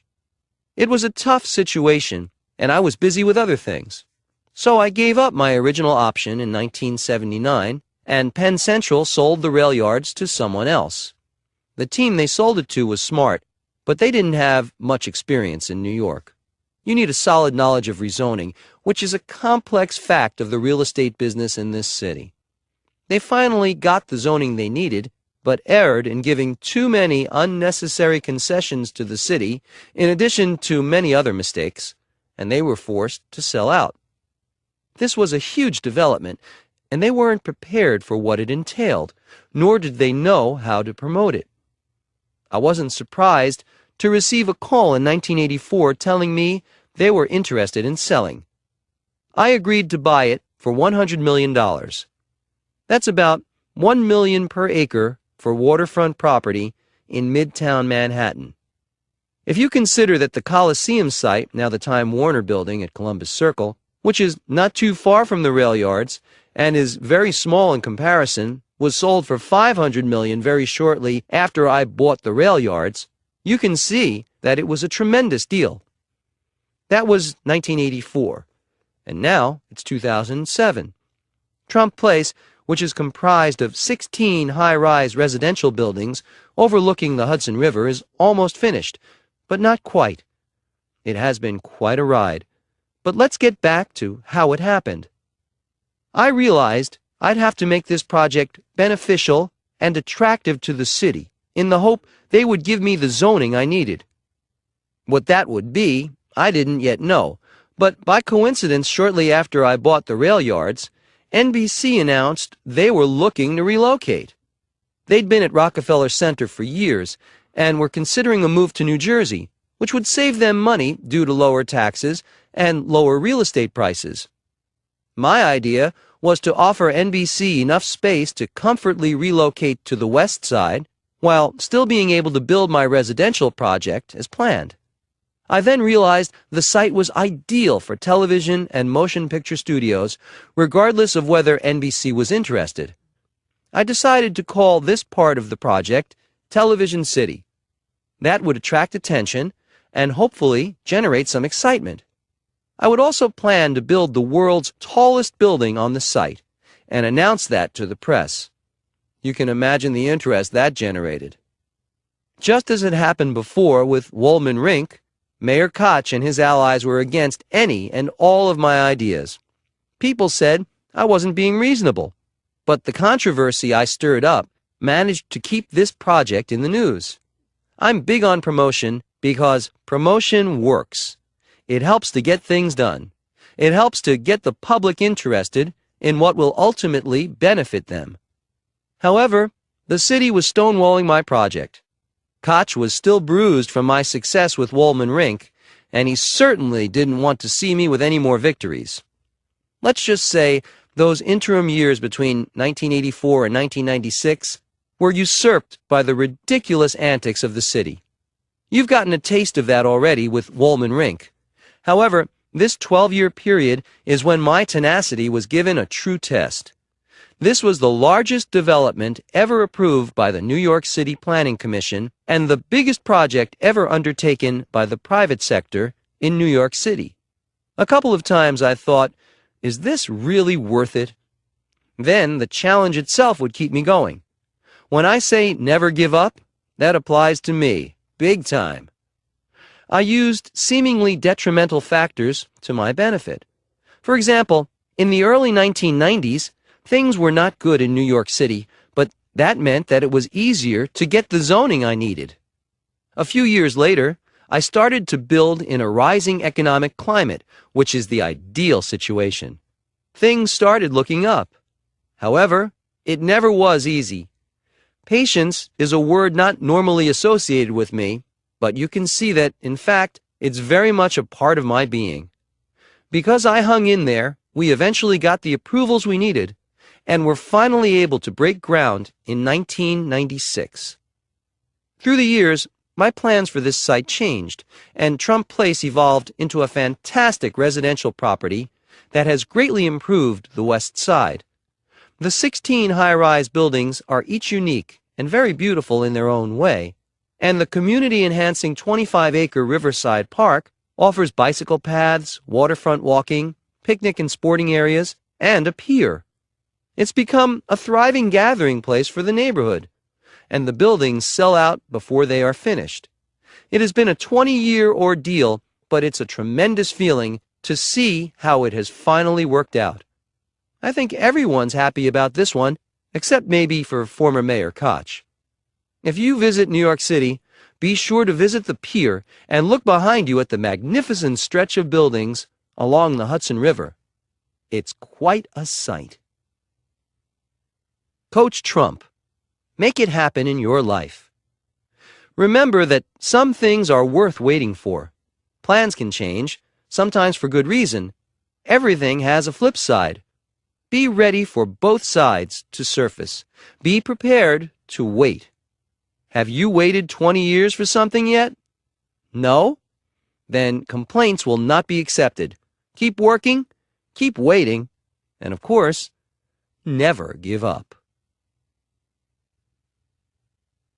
Chapter 33. Fred Trump's 4-step formula for getting things done. I learned a lot from my father. I learned about competence and efficiency. One of the best pieces of advice he ever gave me was his favorite formula for success. I call it the 4-step formula. Get in, get it done right, and get out. In looking back, I realize I also learned this by watching him in action. That's how he operated, and it worked. Some people say that I'm blunt, that I'm brash, that I'm no nonsense. That's all true. To me, it's a compliment because that's how I get so much done. That doesn't mean that I'm not patient, because I am. But when it's time to get moving on something, the best thing to do is get moving. I've seen people wait so long for their golden opportunity that by the time they get around to doing something, it's too late. Let's break this formula down. 1. Get in is shorthand for getting started. If you want to be part of the action, you can't watch from the sidelines. Give yourself a goal and focus on it. Write it down. There is a lot of information now that proves that making lists, even if you are able to do it in your mind, which I am, is effective. In fact, 3 lists should be in your mind at all times. Your daily goals first, your year's goals second, and then your lifetime goals. Look at or think about these lists daily. It will help your focus tremendously. A lot of people don't realize that stress is directly related to loss of focus. So if you learn to control your power of focus, you'll be on your way to conquering stress in your life. 2. Get it done. Sometimes that's easier said than done. Here's where you may have to confront obstacles, so expect them. Expect problems. They are there to bring you closer to getting it done. It's amazing how much this attitude will help you in life. Your attitude will be, that's to be expected, versus, poor me, look what's happening. Keep your focus on getting it done, and your problems will seem like nothing more than part of the day, like sunrise and sunset. 3. Get it done right. Here's where I can be, and have been, labeled difficult. I know what great is. I know what mediocre is. Mediocre and I do not get along. I have high standards for myself, and therefore, I don't put up with less than the best. That's why the Trump brand is synonymous with the best. If you have a product or a brand or a business, you'd better have the same attitude, or you're not playing hardball. This focus is how I made a name for myself. I have the ability to get things done and to get them done right. Very few people will argue with that fact, whether they like me or not. I can deliver the goods, and they know it. Rock solid is rock solid. Work toward that reputation for yourself. 4. Get out. This approach will clear your slate for all the new and exciting projects that are waiting to be done by you. This is another example of disciplined focus. When a job is finished, it's your time to move on. I have people who will look after my developments, and there is no reason for me to spend my time doing what other people can do. My job is to find new projects for everyone to work on. Figure out what your job is and streamline your activities and mental energy to focus on that. Considering the scope of my businesses and the fact that I am actively involved in all of them, I think you can recognize the fact that I employ the 4-step formula on a daily basis. Day in, day out. That is how I organize my thoughts and my days. It worked for my father, and it works for me. Make it work for you.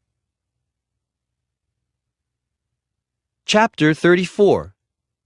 The turnaround always starts with creative, positive thinking. 1,200 foreclosed apartments in Cincinnati. I was thinking about Norman Vincent Peale, so I mentioned him in a speech I gave where my point was that positive thinking really works. Dr. Peale wrote the classic book on this topic called The Power of Positive Thinking, New York, C.R. Gibson, 1956. I attended Dr. Peel's church in New York City, and I heard him speak some years back. What I took away from his speaking is that positive thinking is creative thinking. You can't be positive unless you also make an effort to think creatively about your situation. Dr. Peel was a tremendous storyteller, and I also like to tell stories to illustrate a point. This chapter tells the story about how something that's a mess can turn out brilliantly if you are positive and creative in your approach.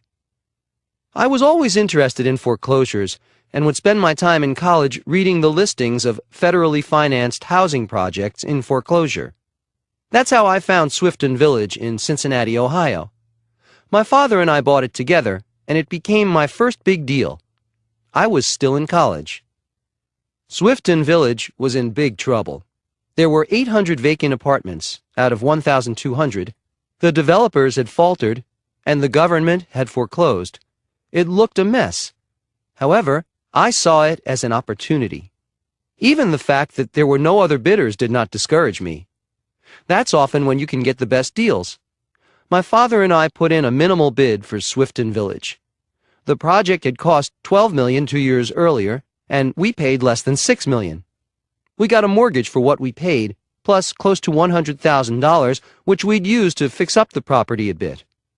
This means we got the project without putting down any of our own money. It would also be possible to cover the mortgage from our rent proceeds. Our first big challenge was to find tenants who would pay rent.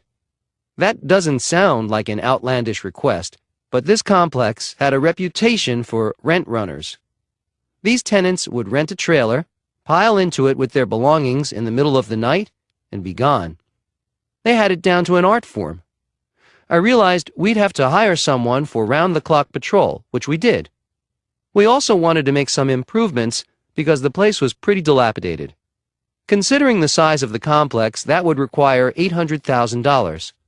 Fortunately, to cover this cost, we were allowed to increase the rents immediately, something that was easier in Cincinnati than in New York. Some of the improvements we made included replacing the ugly aluminum front doors on the apartments with colonial white doors. We also put white shutters on all the windows, which considerably improves the aesthetics of a large mass of red brick buildings. We made sure the grounds were properly landscaped and maintained, and that the apartments were freshly painted and perfectly clean. The change we made was impressive. When we were finished, we ran newspaper ads in Cincinnati. People came and were impressed.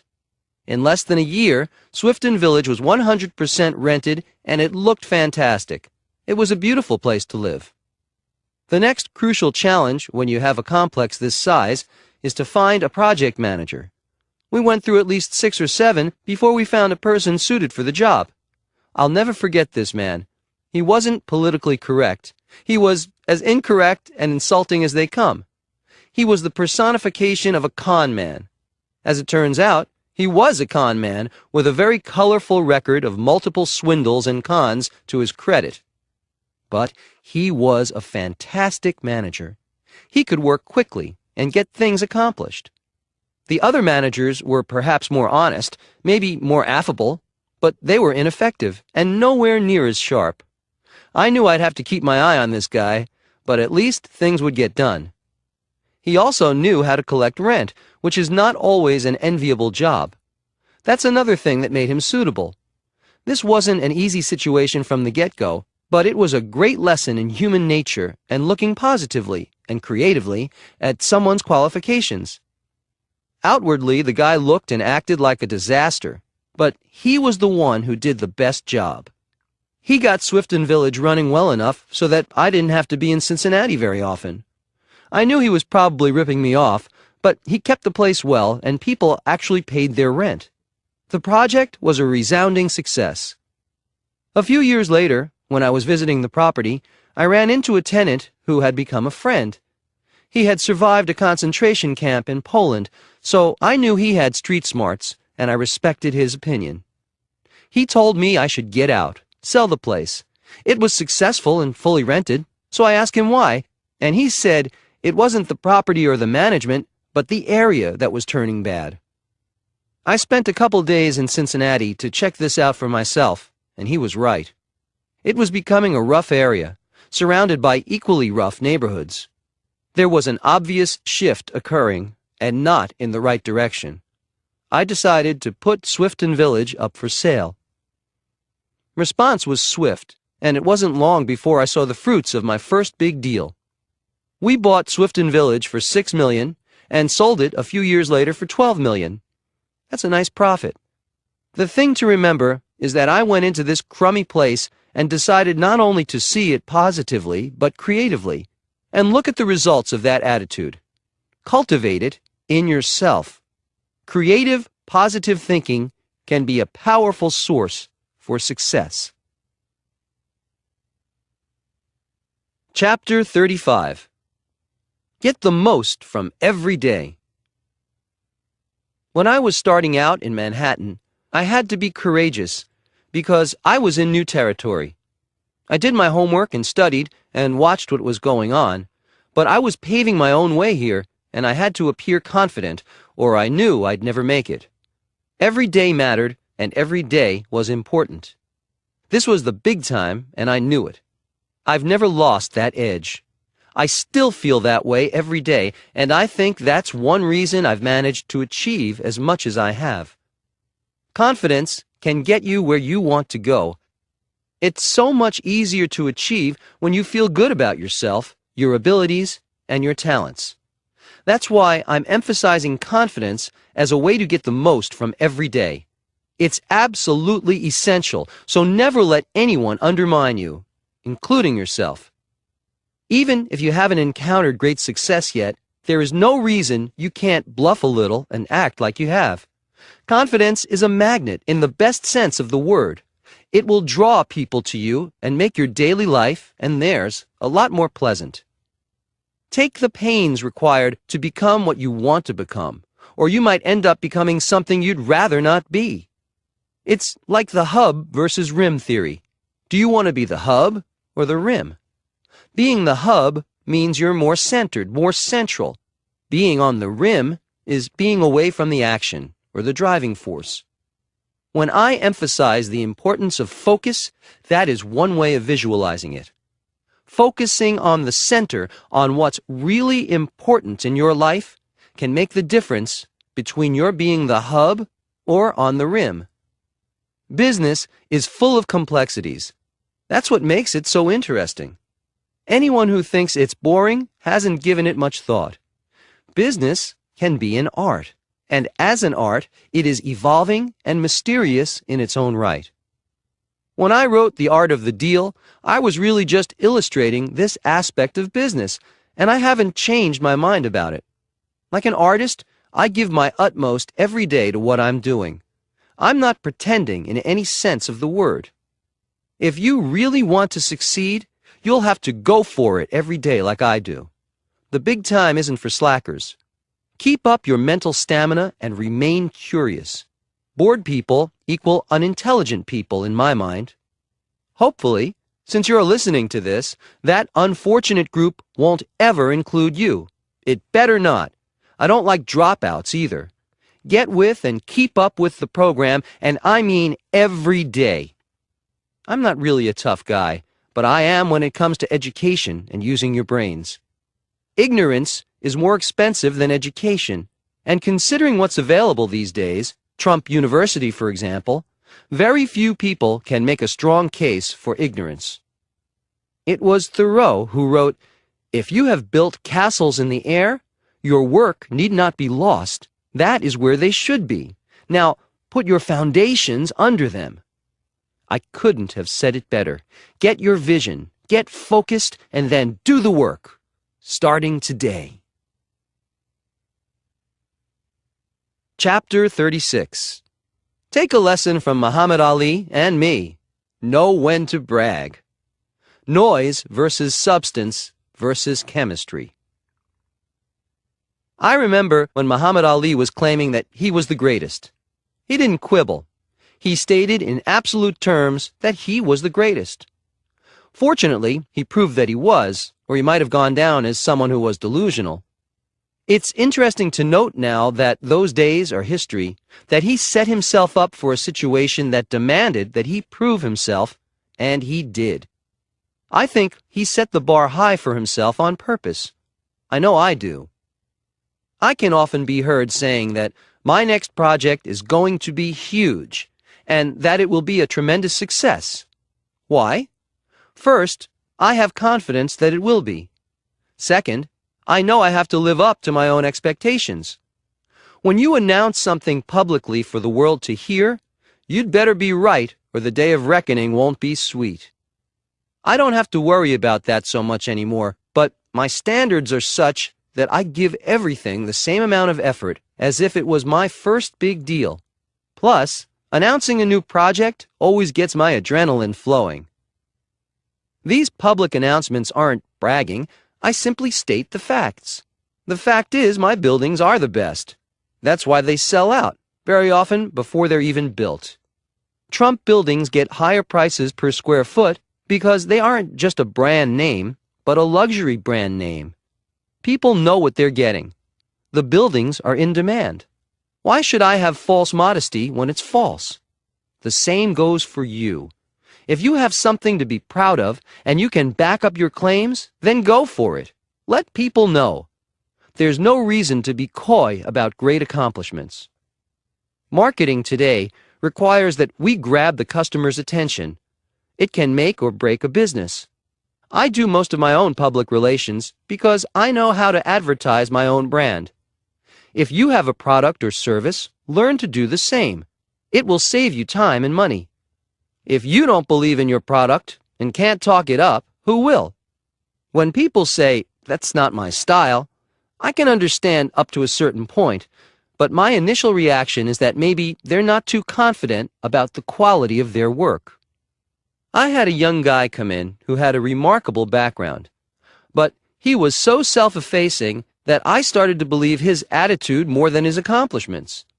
I ended up not hiring him because of the dampening effect of his attitude. If he had been a bit more upbeat, I would have been more apt to believe in him. Note what I said. I believed him, but I didn't believe in him. His attitude overshadowed his qualifications. I don't need to hear someone bragging to be impressed, but someone who is obliterating his own chances seems like a loser to me. I don't want him on my team. When you go out for interviews, keep that in mind. There's a fine line you have to draw. You may be interviewing with someone who is low-key. That's good. Keep that in mind. Most people will be able to recognize substance when they see it, but chemistry can't be ruled out either. The young man I mentioned earlier will be a good fit somewhere else. I have no doubt about it. Remember that sometimes it's just a matter of being on the same wavelength, that old but true fact of personal chemistry. It's an unspoken dynamic that even noise or substance can't overrule. It's there or it's not. Chapter 37. How would I look with a shaved head? WrestleMania. It became clear to me that wrestling is a very big deal these days, but just as I never thought I'd host Saturday Night Live, I never thought I'd get into a ring and take a challenge from Vince McMahon of WrestleMania. But I did. I guess one thing to remember is never say never, and never think never. I also never thought I'd agree to have my head shaved if I lost a bet, but I did. Fortunately, I didn't lose, so my famous hair is still there, and it's still famous. Did I have any doubts about winning? I sure did. The challenge was to remain confident and believe I would win. More than 81,000 people turned out to see what would happen. This was a new arena for me to begin with. Wrestling? I was into baseball when I was in college, and I knew a lot about it. I was hardly an expert at wrestling, which translates to I had a lot to learn. I like to know what I'm doing, and Vince and I would be picking wrestlers to represent us in the ring. After much research and consideration, I chose Bobby Lashley, and Vince chose Umaga, both top wrestlers. We had a press conference in Trump Tower a few days before the match, And during the conference, things got a little rough. Vince was taunting me, so I belted him. And the next thing we knew, Vince was on the floor. My bodyguard jumped out, our wrestlers went on the alert, but we saved the real fighting for the ring. Vince and I had been friends before, but this friendly competition was becoming something else. The wrestling event set records and was featured in the New York Times in a major article. This was big time, and the buzz ran the gamut from die-hard fans who showed up in person to millions watching pay-per-view out of curiosity. What was Donald Trump doing now? Would he really risk getting his head shaved? I have to admit, there were a few moments when I asked myself the same questions. What was I doing? What was I doing it for? Would the risk be worth it? I stood a very good chance of having my head shaved in public with millions of people watching, some no doubt gleefully. Well, I realized I liked the challenge.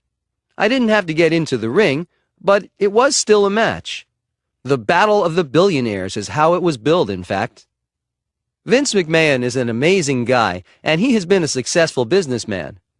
Because he's an expert in wrestling, I had a few doubts about my ability to choose the right wrestler who would help me see this through triumphantly. As the buzz increased, I knew there was no turning back. I'd either win or lose. It became that simple. I liked the adrenaline rush that this caused. It was exciting, and I realized I was having a great time. You've got to love what you're doing, as you've heard me say many times before. There was no doubt that I was loving it. Winning was the icing on top. Not having my head shaved was pretty nice too, which shows that it's worth it to take some risks sometimes. This is one of the biggest public chances and challenges I've ever taken. Was it worth it? Absolutely. I recommend you take a few yourself. Life's not for the timid. Life's about never giving up. So get into the ring. Chapter 38. When you're attacked, bite back. A book and a lawsuit. When you've spent 40 years building a brand that is known worldwide, and then someone publishes a book that denounces your worth and damages your image and reputation, and in a scathing way, it becomes a serious issue.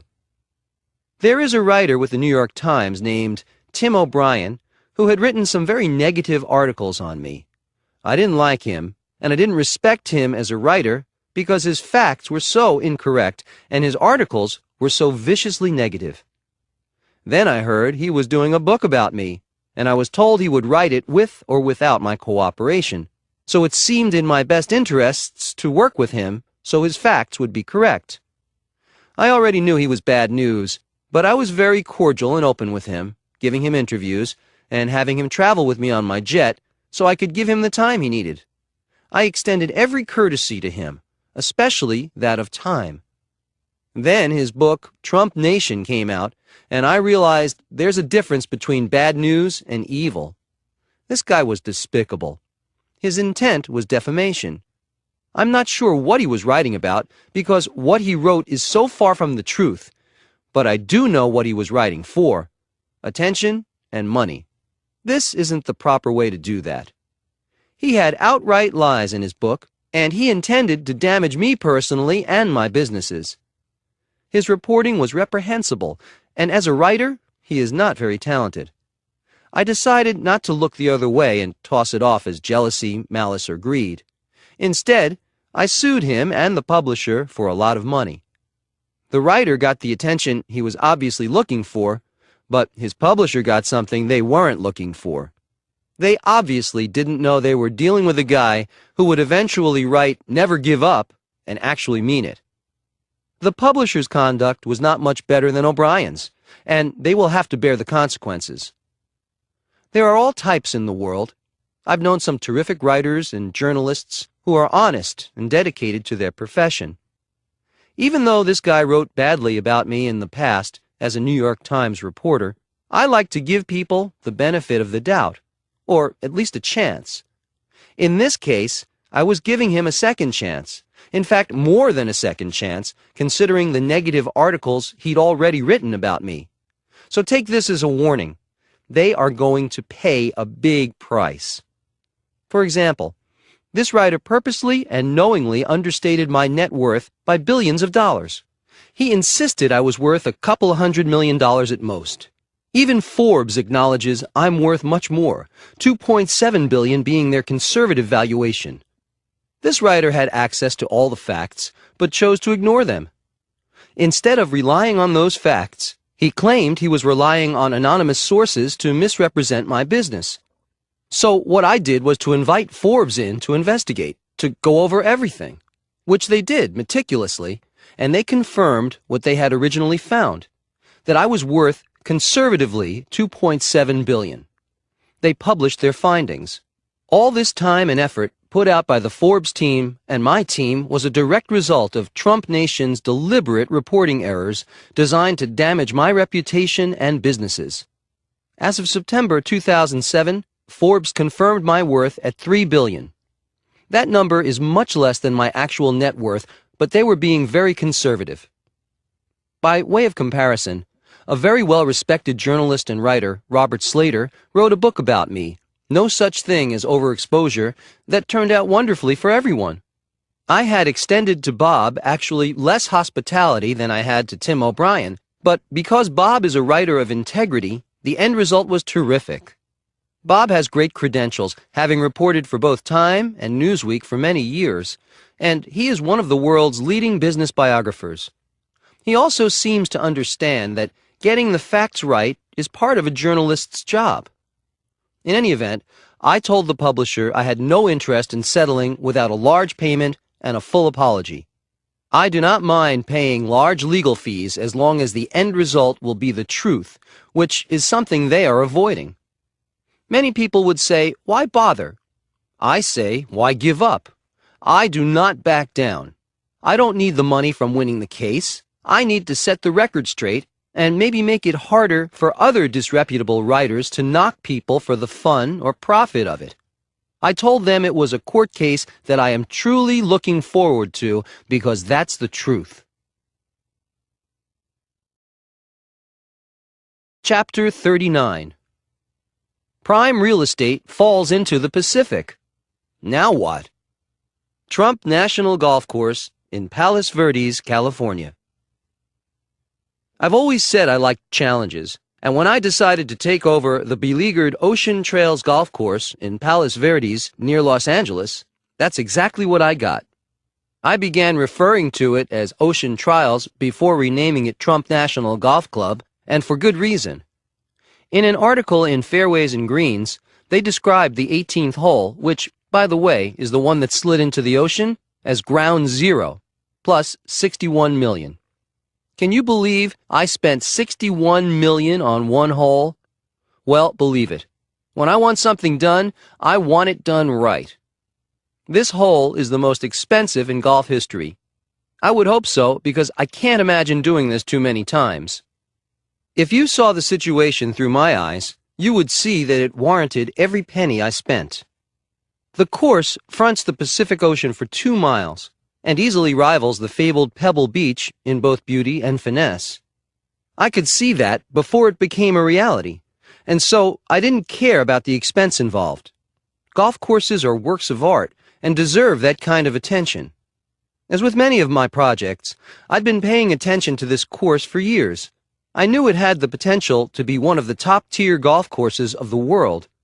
However, when it opened as Ocean Trails in 1999, there was a catastrophe when the 18th hole slid toward the ocean, also damaging 3 adjacent holes. The water lines, which were beneath the fairway, had given away. This was a very serious mess. A landslide is a nightmare for a cliff-hanging property, especially when it involves 17 acres of earth. Suddenly, an 18-hole course was reduced to a 15-hole course. It was a disaster for the owners, and they entered bankruptcy court in 2002. That's when I made my move and offered them $27 million for the land, the clubhouse, and the course. Compare that to $61 million for one hole. It was a good deal. I had to make a choice. Should I just fix it and be done with it because it was already a nice enough course? Or should I go all out and make it over into one of the most celebrated courses in the world. I think you can guess which choice I made. It wasn't the easy choice, but it was the best one. I estimated that to redo the entire course, including reconstruction of the fallen hole, would cost me around $265 million. So, how do I explain $61 million for one hole? Well, this is what was involved.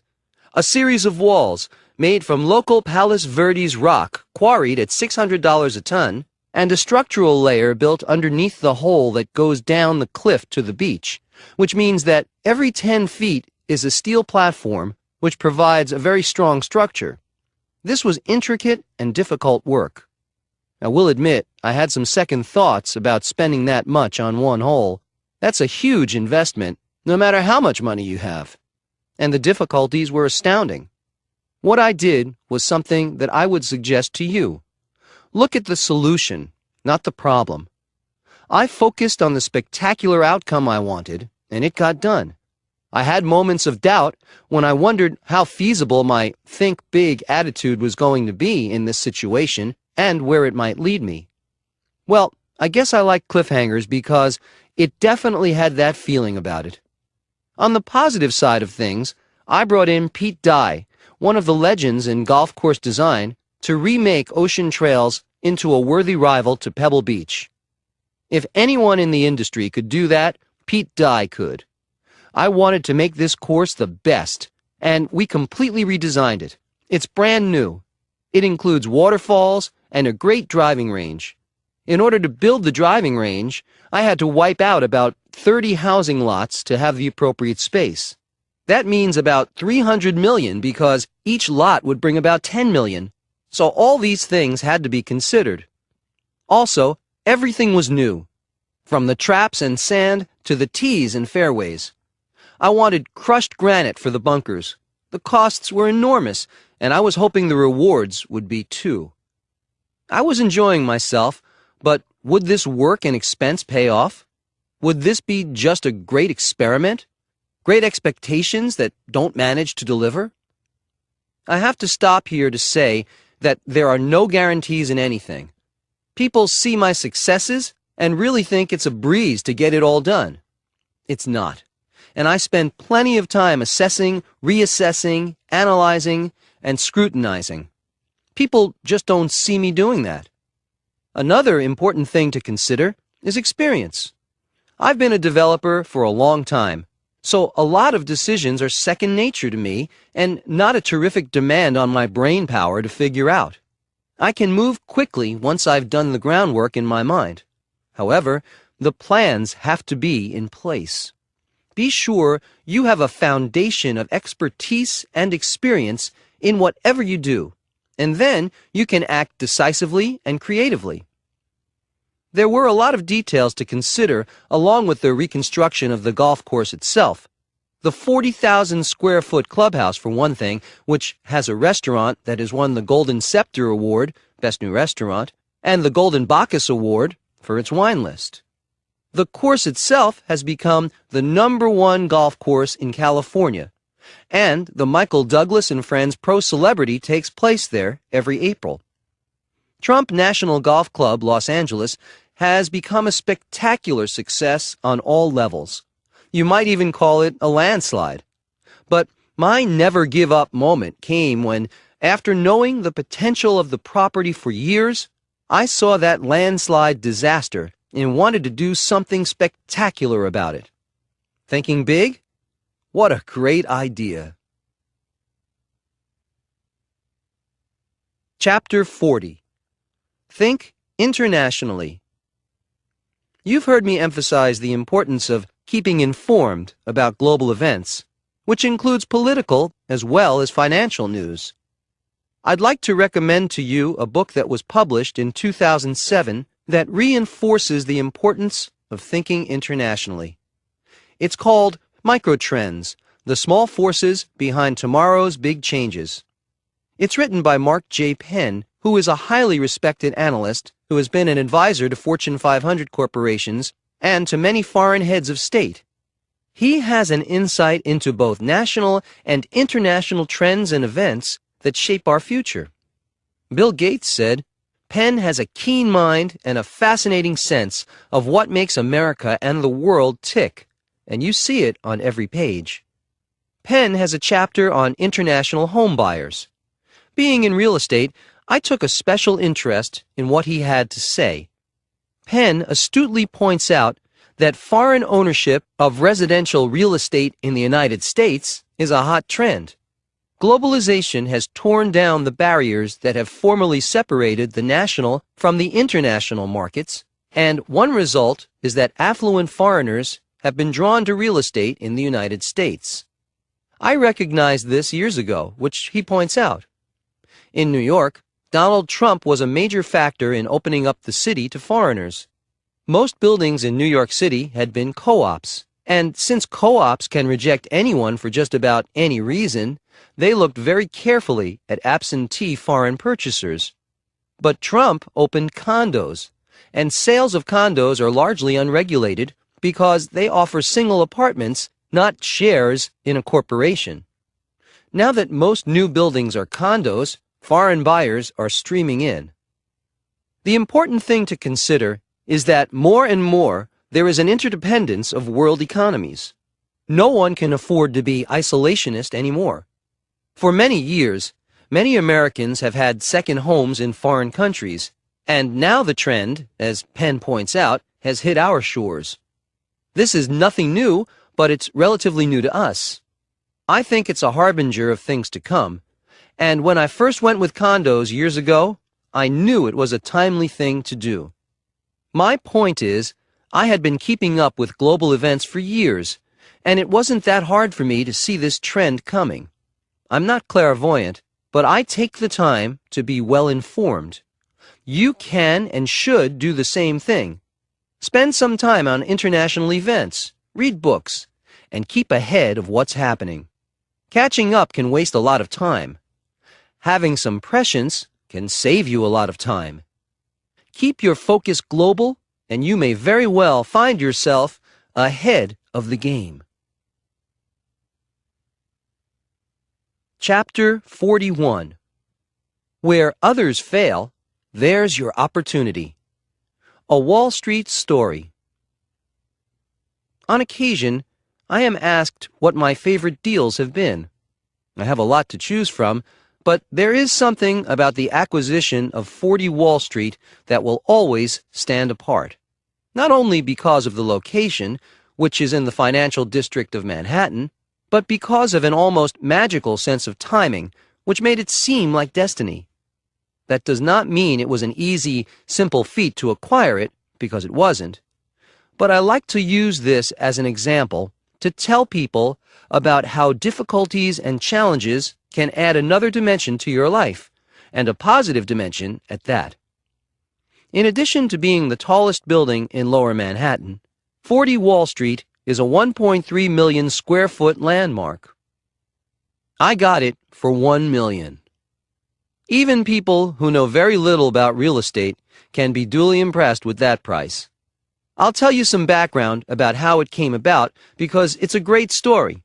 It will also illustrate the myth of so-called overnight successes. I had been watching this building for decades, and I knew a lot about it before making my move. In the 1960s and 1970s, 40 Wall Street was a fully occupied building, and it was indeed a hot property. However, in the early 1980s, it was bought by Ferdinand Marcos, the former dictator of the Philippines. Unfortunately, a revolution in the Philippines required his full attention, and the skyscraper at 40 Wall Street fell into decline. Dealings became chaotic, and soon the whole thing was a mess. Marcos was out.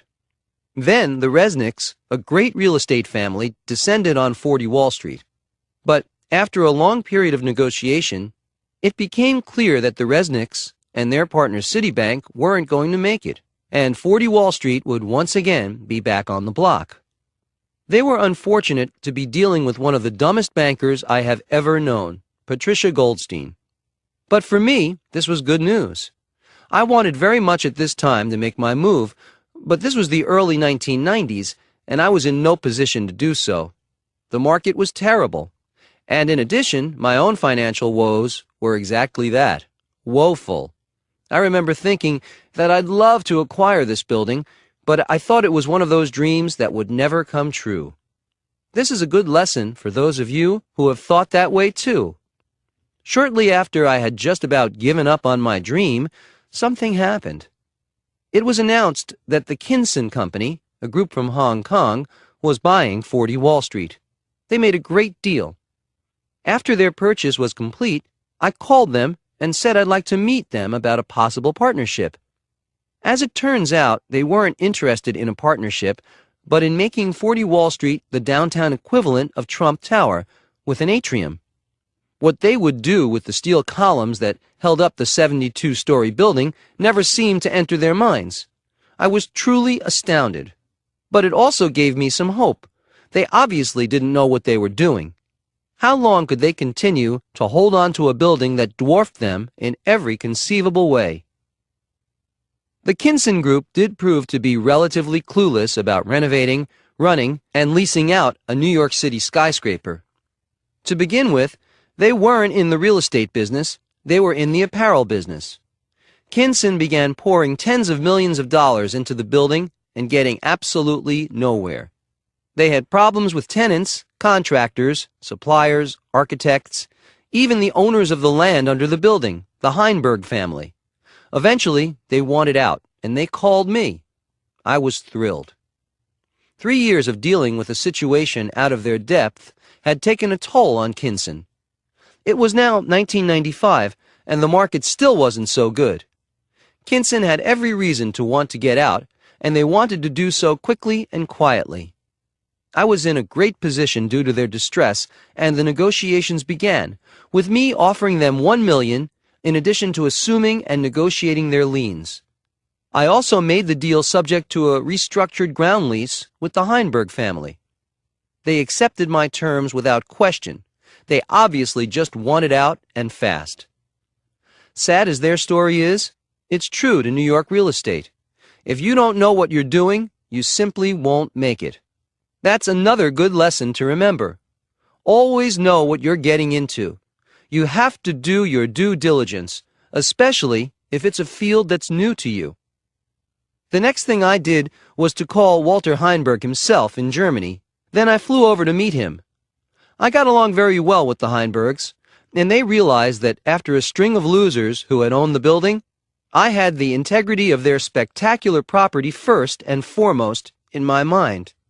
They are a truly great family, and they knew I loved the building, that I would be doing everything possible to restore it to its inherent grandeur.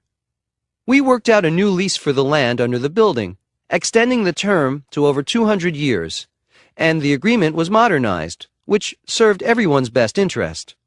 However, keep this in mind. Getting to this point was a long time coming. It didn't happen overnight. I was tenacious and attentive to this property for many years. Then the question was what to do with the building. I had been advised to turn it into a residential property by almost every person who had an educated opinion to give. However, I felt in my gut that I wanted to keep it as a great business address because Wall Street is a great business address, so I refused to budge. Time has shown that I made the right decision. It is a thriving and sought-after building, with many of the top-notch businesses in the world operating within its walls. In addition, very soon after acquiring 40 Wall Street, the real estate market turned for the better, and the downtown area experienced a renaissance in both commercial and residential properties and developments. The timing could not possibly have been better. I'm not one for miracles, but this comes close. I make approximately $20 million a year in rentals from 40 Wall Street, and the building is now worth $500 million. Not bad for a $1 million investment. So, aside from owning the most beautiful building in Lower Manhattan, I have the added attraction of making a profit. Have you been to the Trump Building at 40 Wall Street? If you have, you know why I'm so proud. There is nothing like Wall Street, and there is nothing as beautiful as this building. Coach Trump. Make it happen in your life. Nothing is easy. Sometimes you just have to be stubborn as well as patient. Recognize opportunity. It always hides behind problems and ugliness and failure, especially the failures of others. Every challenge or obstacle you come up against is simply an opportunity in disguise. Think big. Think creatively, and you'll see it. And don't forget your gut instinct. It's there for a reason. Appendix A. Trump's Top 10 List for Success. If you've heard me speak, you may have noticed I emphasize several things repeatedly. Never give up is one, being passionate is another, keeping focused is up there, and keeping your momentum runs a close fourth. I've learned those things from experience. Here's the complete top 10 list I give when I speak at colleges. 1. Never give up. Do not settle for remaining in your comfort zone. Remaining complacent is a good way to get nowhere. 2. Be passionate. If you love what you're doing, it will never seem like work. 3. Be focused. Ask yourself, what should I be thinking about right now? Shut out interference. In this age of multitasking, this is a valuable technique to acquire. 4. Keep your momentum. Listen, apply, and move forward. Do not procrastinate. 5. See yourself as victorious. That will focus you in the right direction. 6. Be tenacious. Being stubborn can work wonders. 7. Be lucky. The old saying, the harder I work, the luckier I get, is absolutely right on. 8. Believe in yourself. If you don't, no one else will either. Think of yourself as a one-man army. 9. Ask yourself, what am I pretending not to see? There may be some great opportunities right around you, even if things aren't looking so great. Great adversity can turn into great victory. 10. Look at the solution, not the problem. And never give up. Never, never, never give up. This thought deserves to be said and remembered and applied many times. It's that important. Good luck. Appendix B. Trump's Rules for Negotiating. Negotiating is an art. There are nuances and finely honed techniques and rules to be aware of. Here are a few of them. Know what you're doing. Sounds simple, but I've seen a lot of instances where I couldn't believe how much the other side didn't know. I immediately knew I could have a grand slam and fast just based on their apparent lack of preparation. My father used to tell me, know everything you can about what you're doing. He was absolutely right, and I'm giving you the same advice. Follow it. Remember, it takes a lot of smarts to play dumb. This is a good way to see how much your negotiating partners don't know. It's also a good way to see if they are bulldozing you. Keep them off balance. What they don't know won't hurt you, and that may help you down the line. Knowledge is power, so keep as much of it to yourself as possible. Trust your instincts. There are a lot of situations that will not be black and white in negotiating, so go with your gut. Combine this with your homework, and you'll be ahead of the game. Don't be confined by expectations. There are no exact rules, and sometimes I've changed course in the middle of negotiations when something new has occurred to me. Remain flexible and open to new ideas, even when you think you know exactly what you want. This attitude has provided me with opportunities that I would not have thought about before. Know when to say no. This has become instinct for me by now, but I think we all know when that buzzer goes off inside. Pay attention to that signal. Be patient. I've waited for some deals for decades, and it was worth the wait. But make sure what you're waiting for is worth it to begin with. To speed up negotiations, be indifferent. That way, you'll find out if the other side is eager to proceed. Remember that in the best negotiations, everyone wins. This is the ideal situation to strive for. You will also be laying the groundwork for future business deals with people who know what integrity is. In summing up, I can say that negotiation is an art. All the arts require discipline, technique, and a dose of imagination to take them beyond the realm of the ordinary. Don't be an ordinary negotiator when you can be an extraordinary one. Devote time to this art, and it can bring you enormous rewards.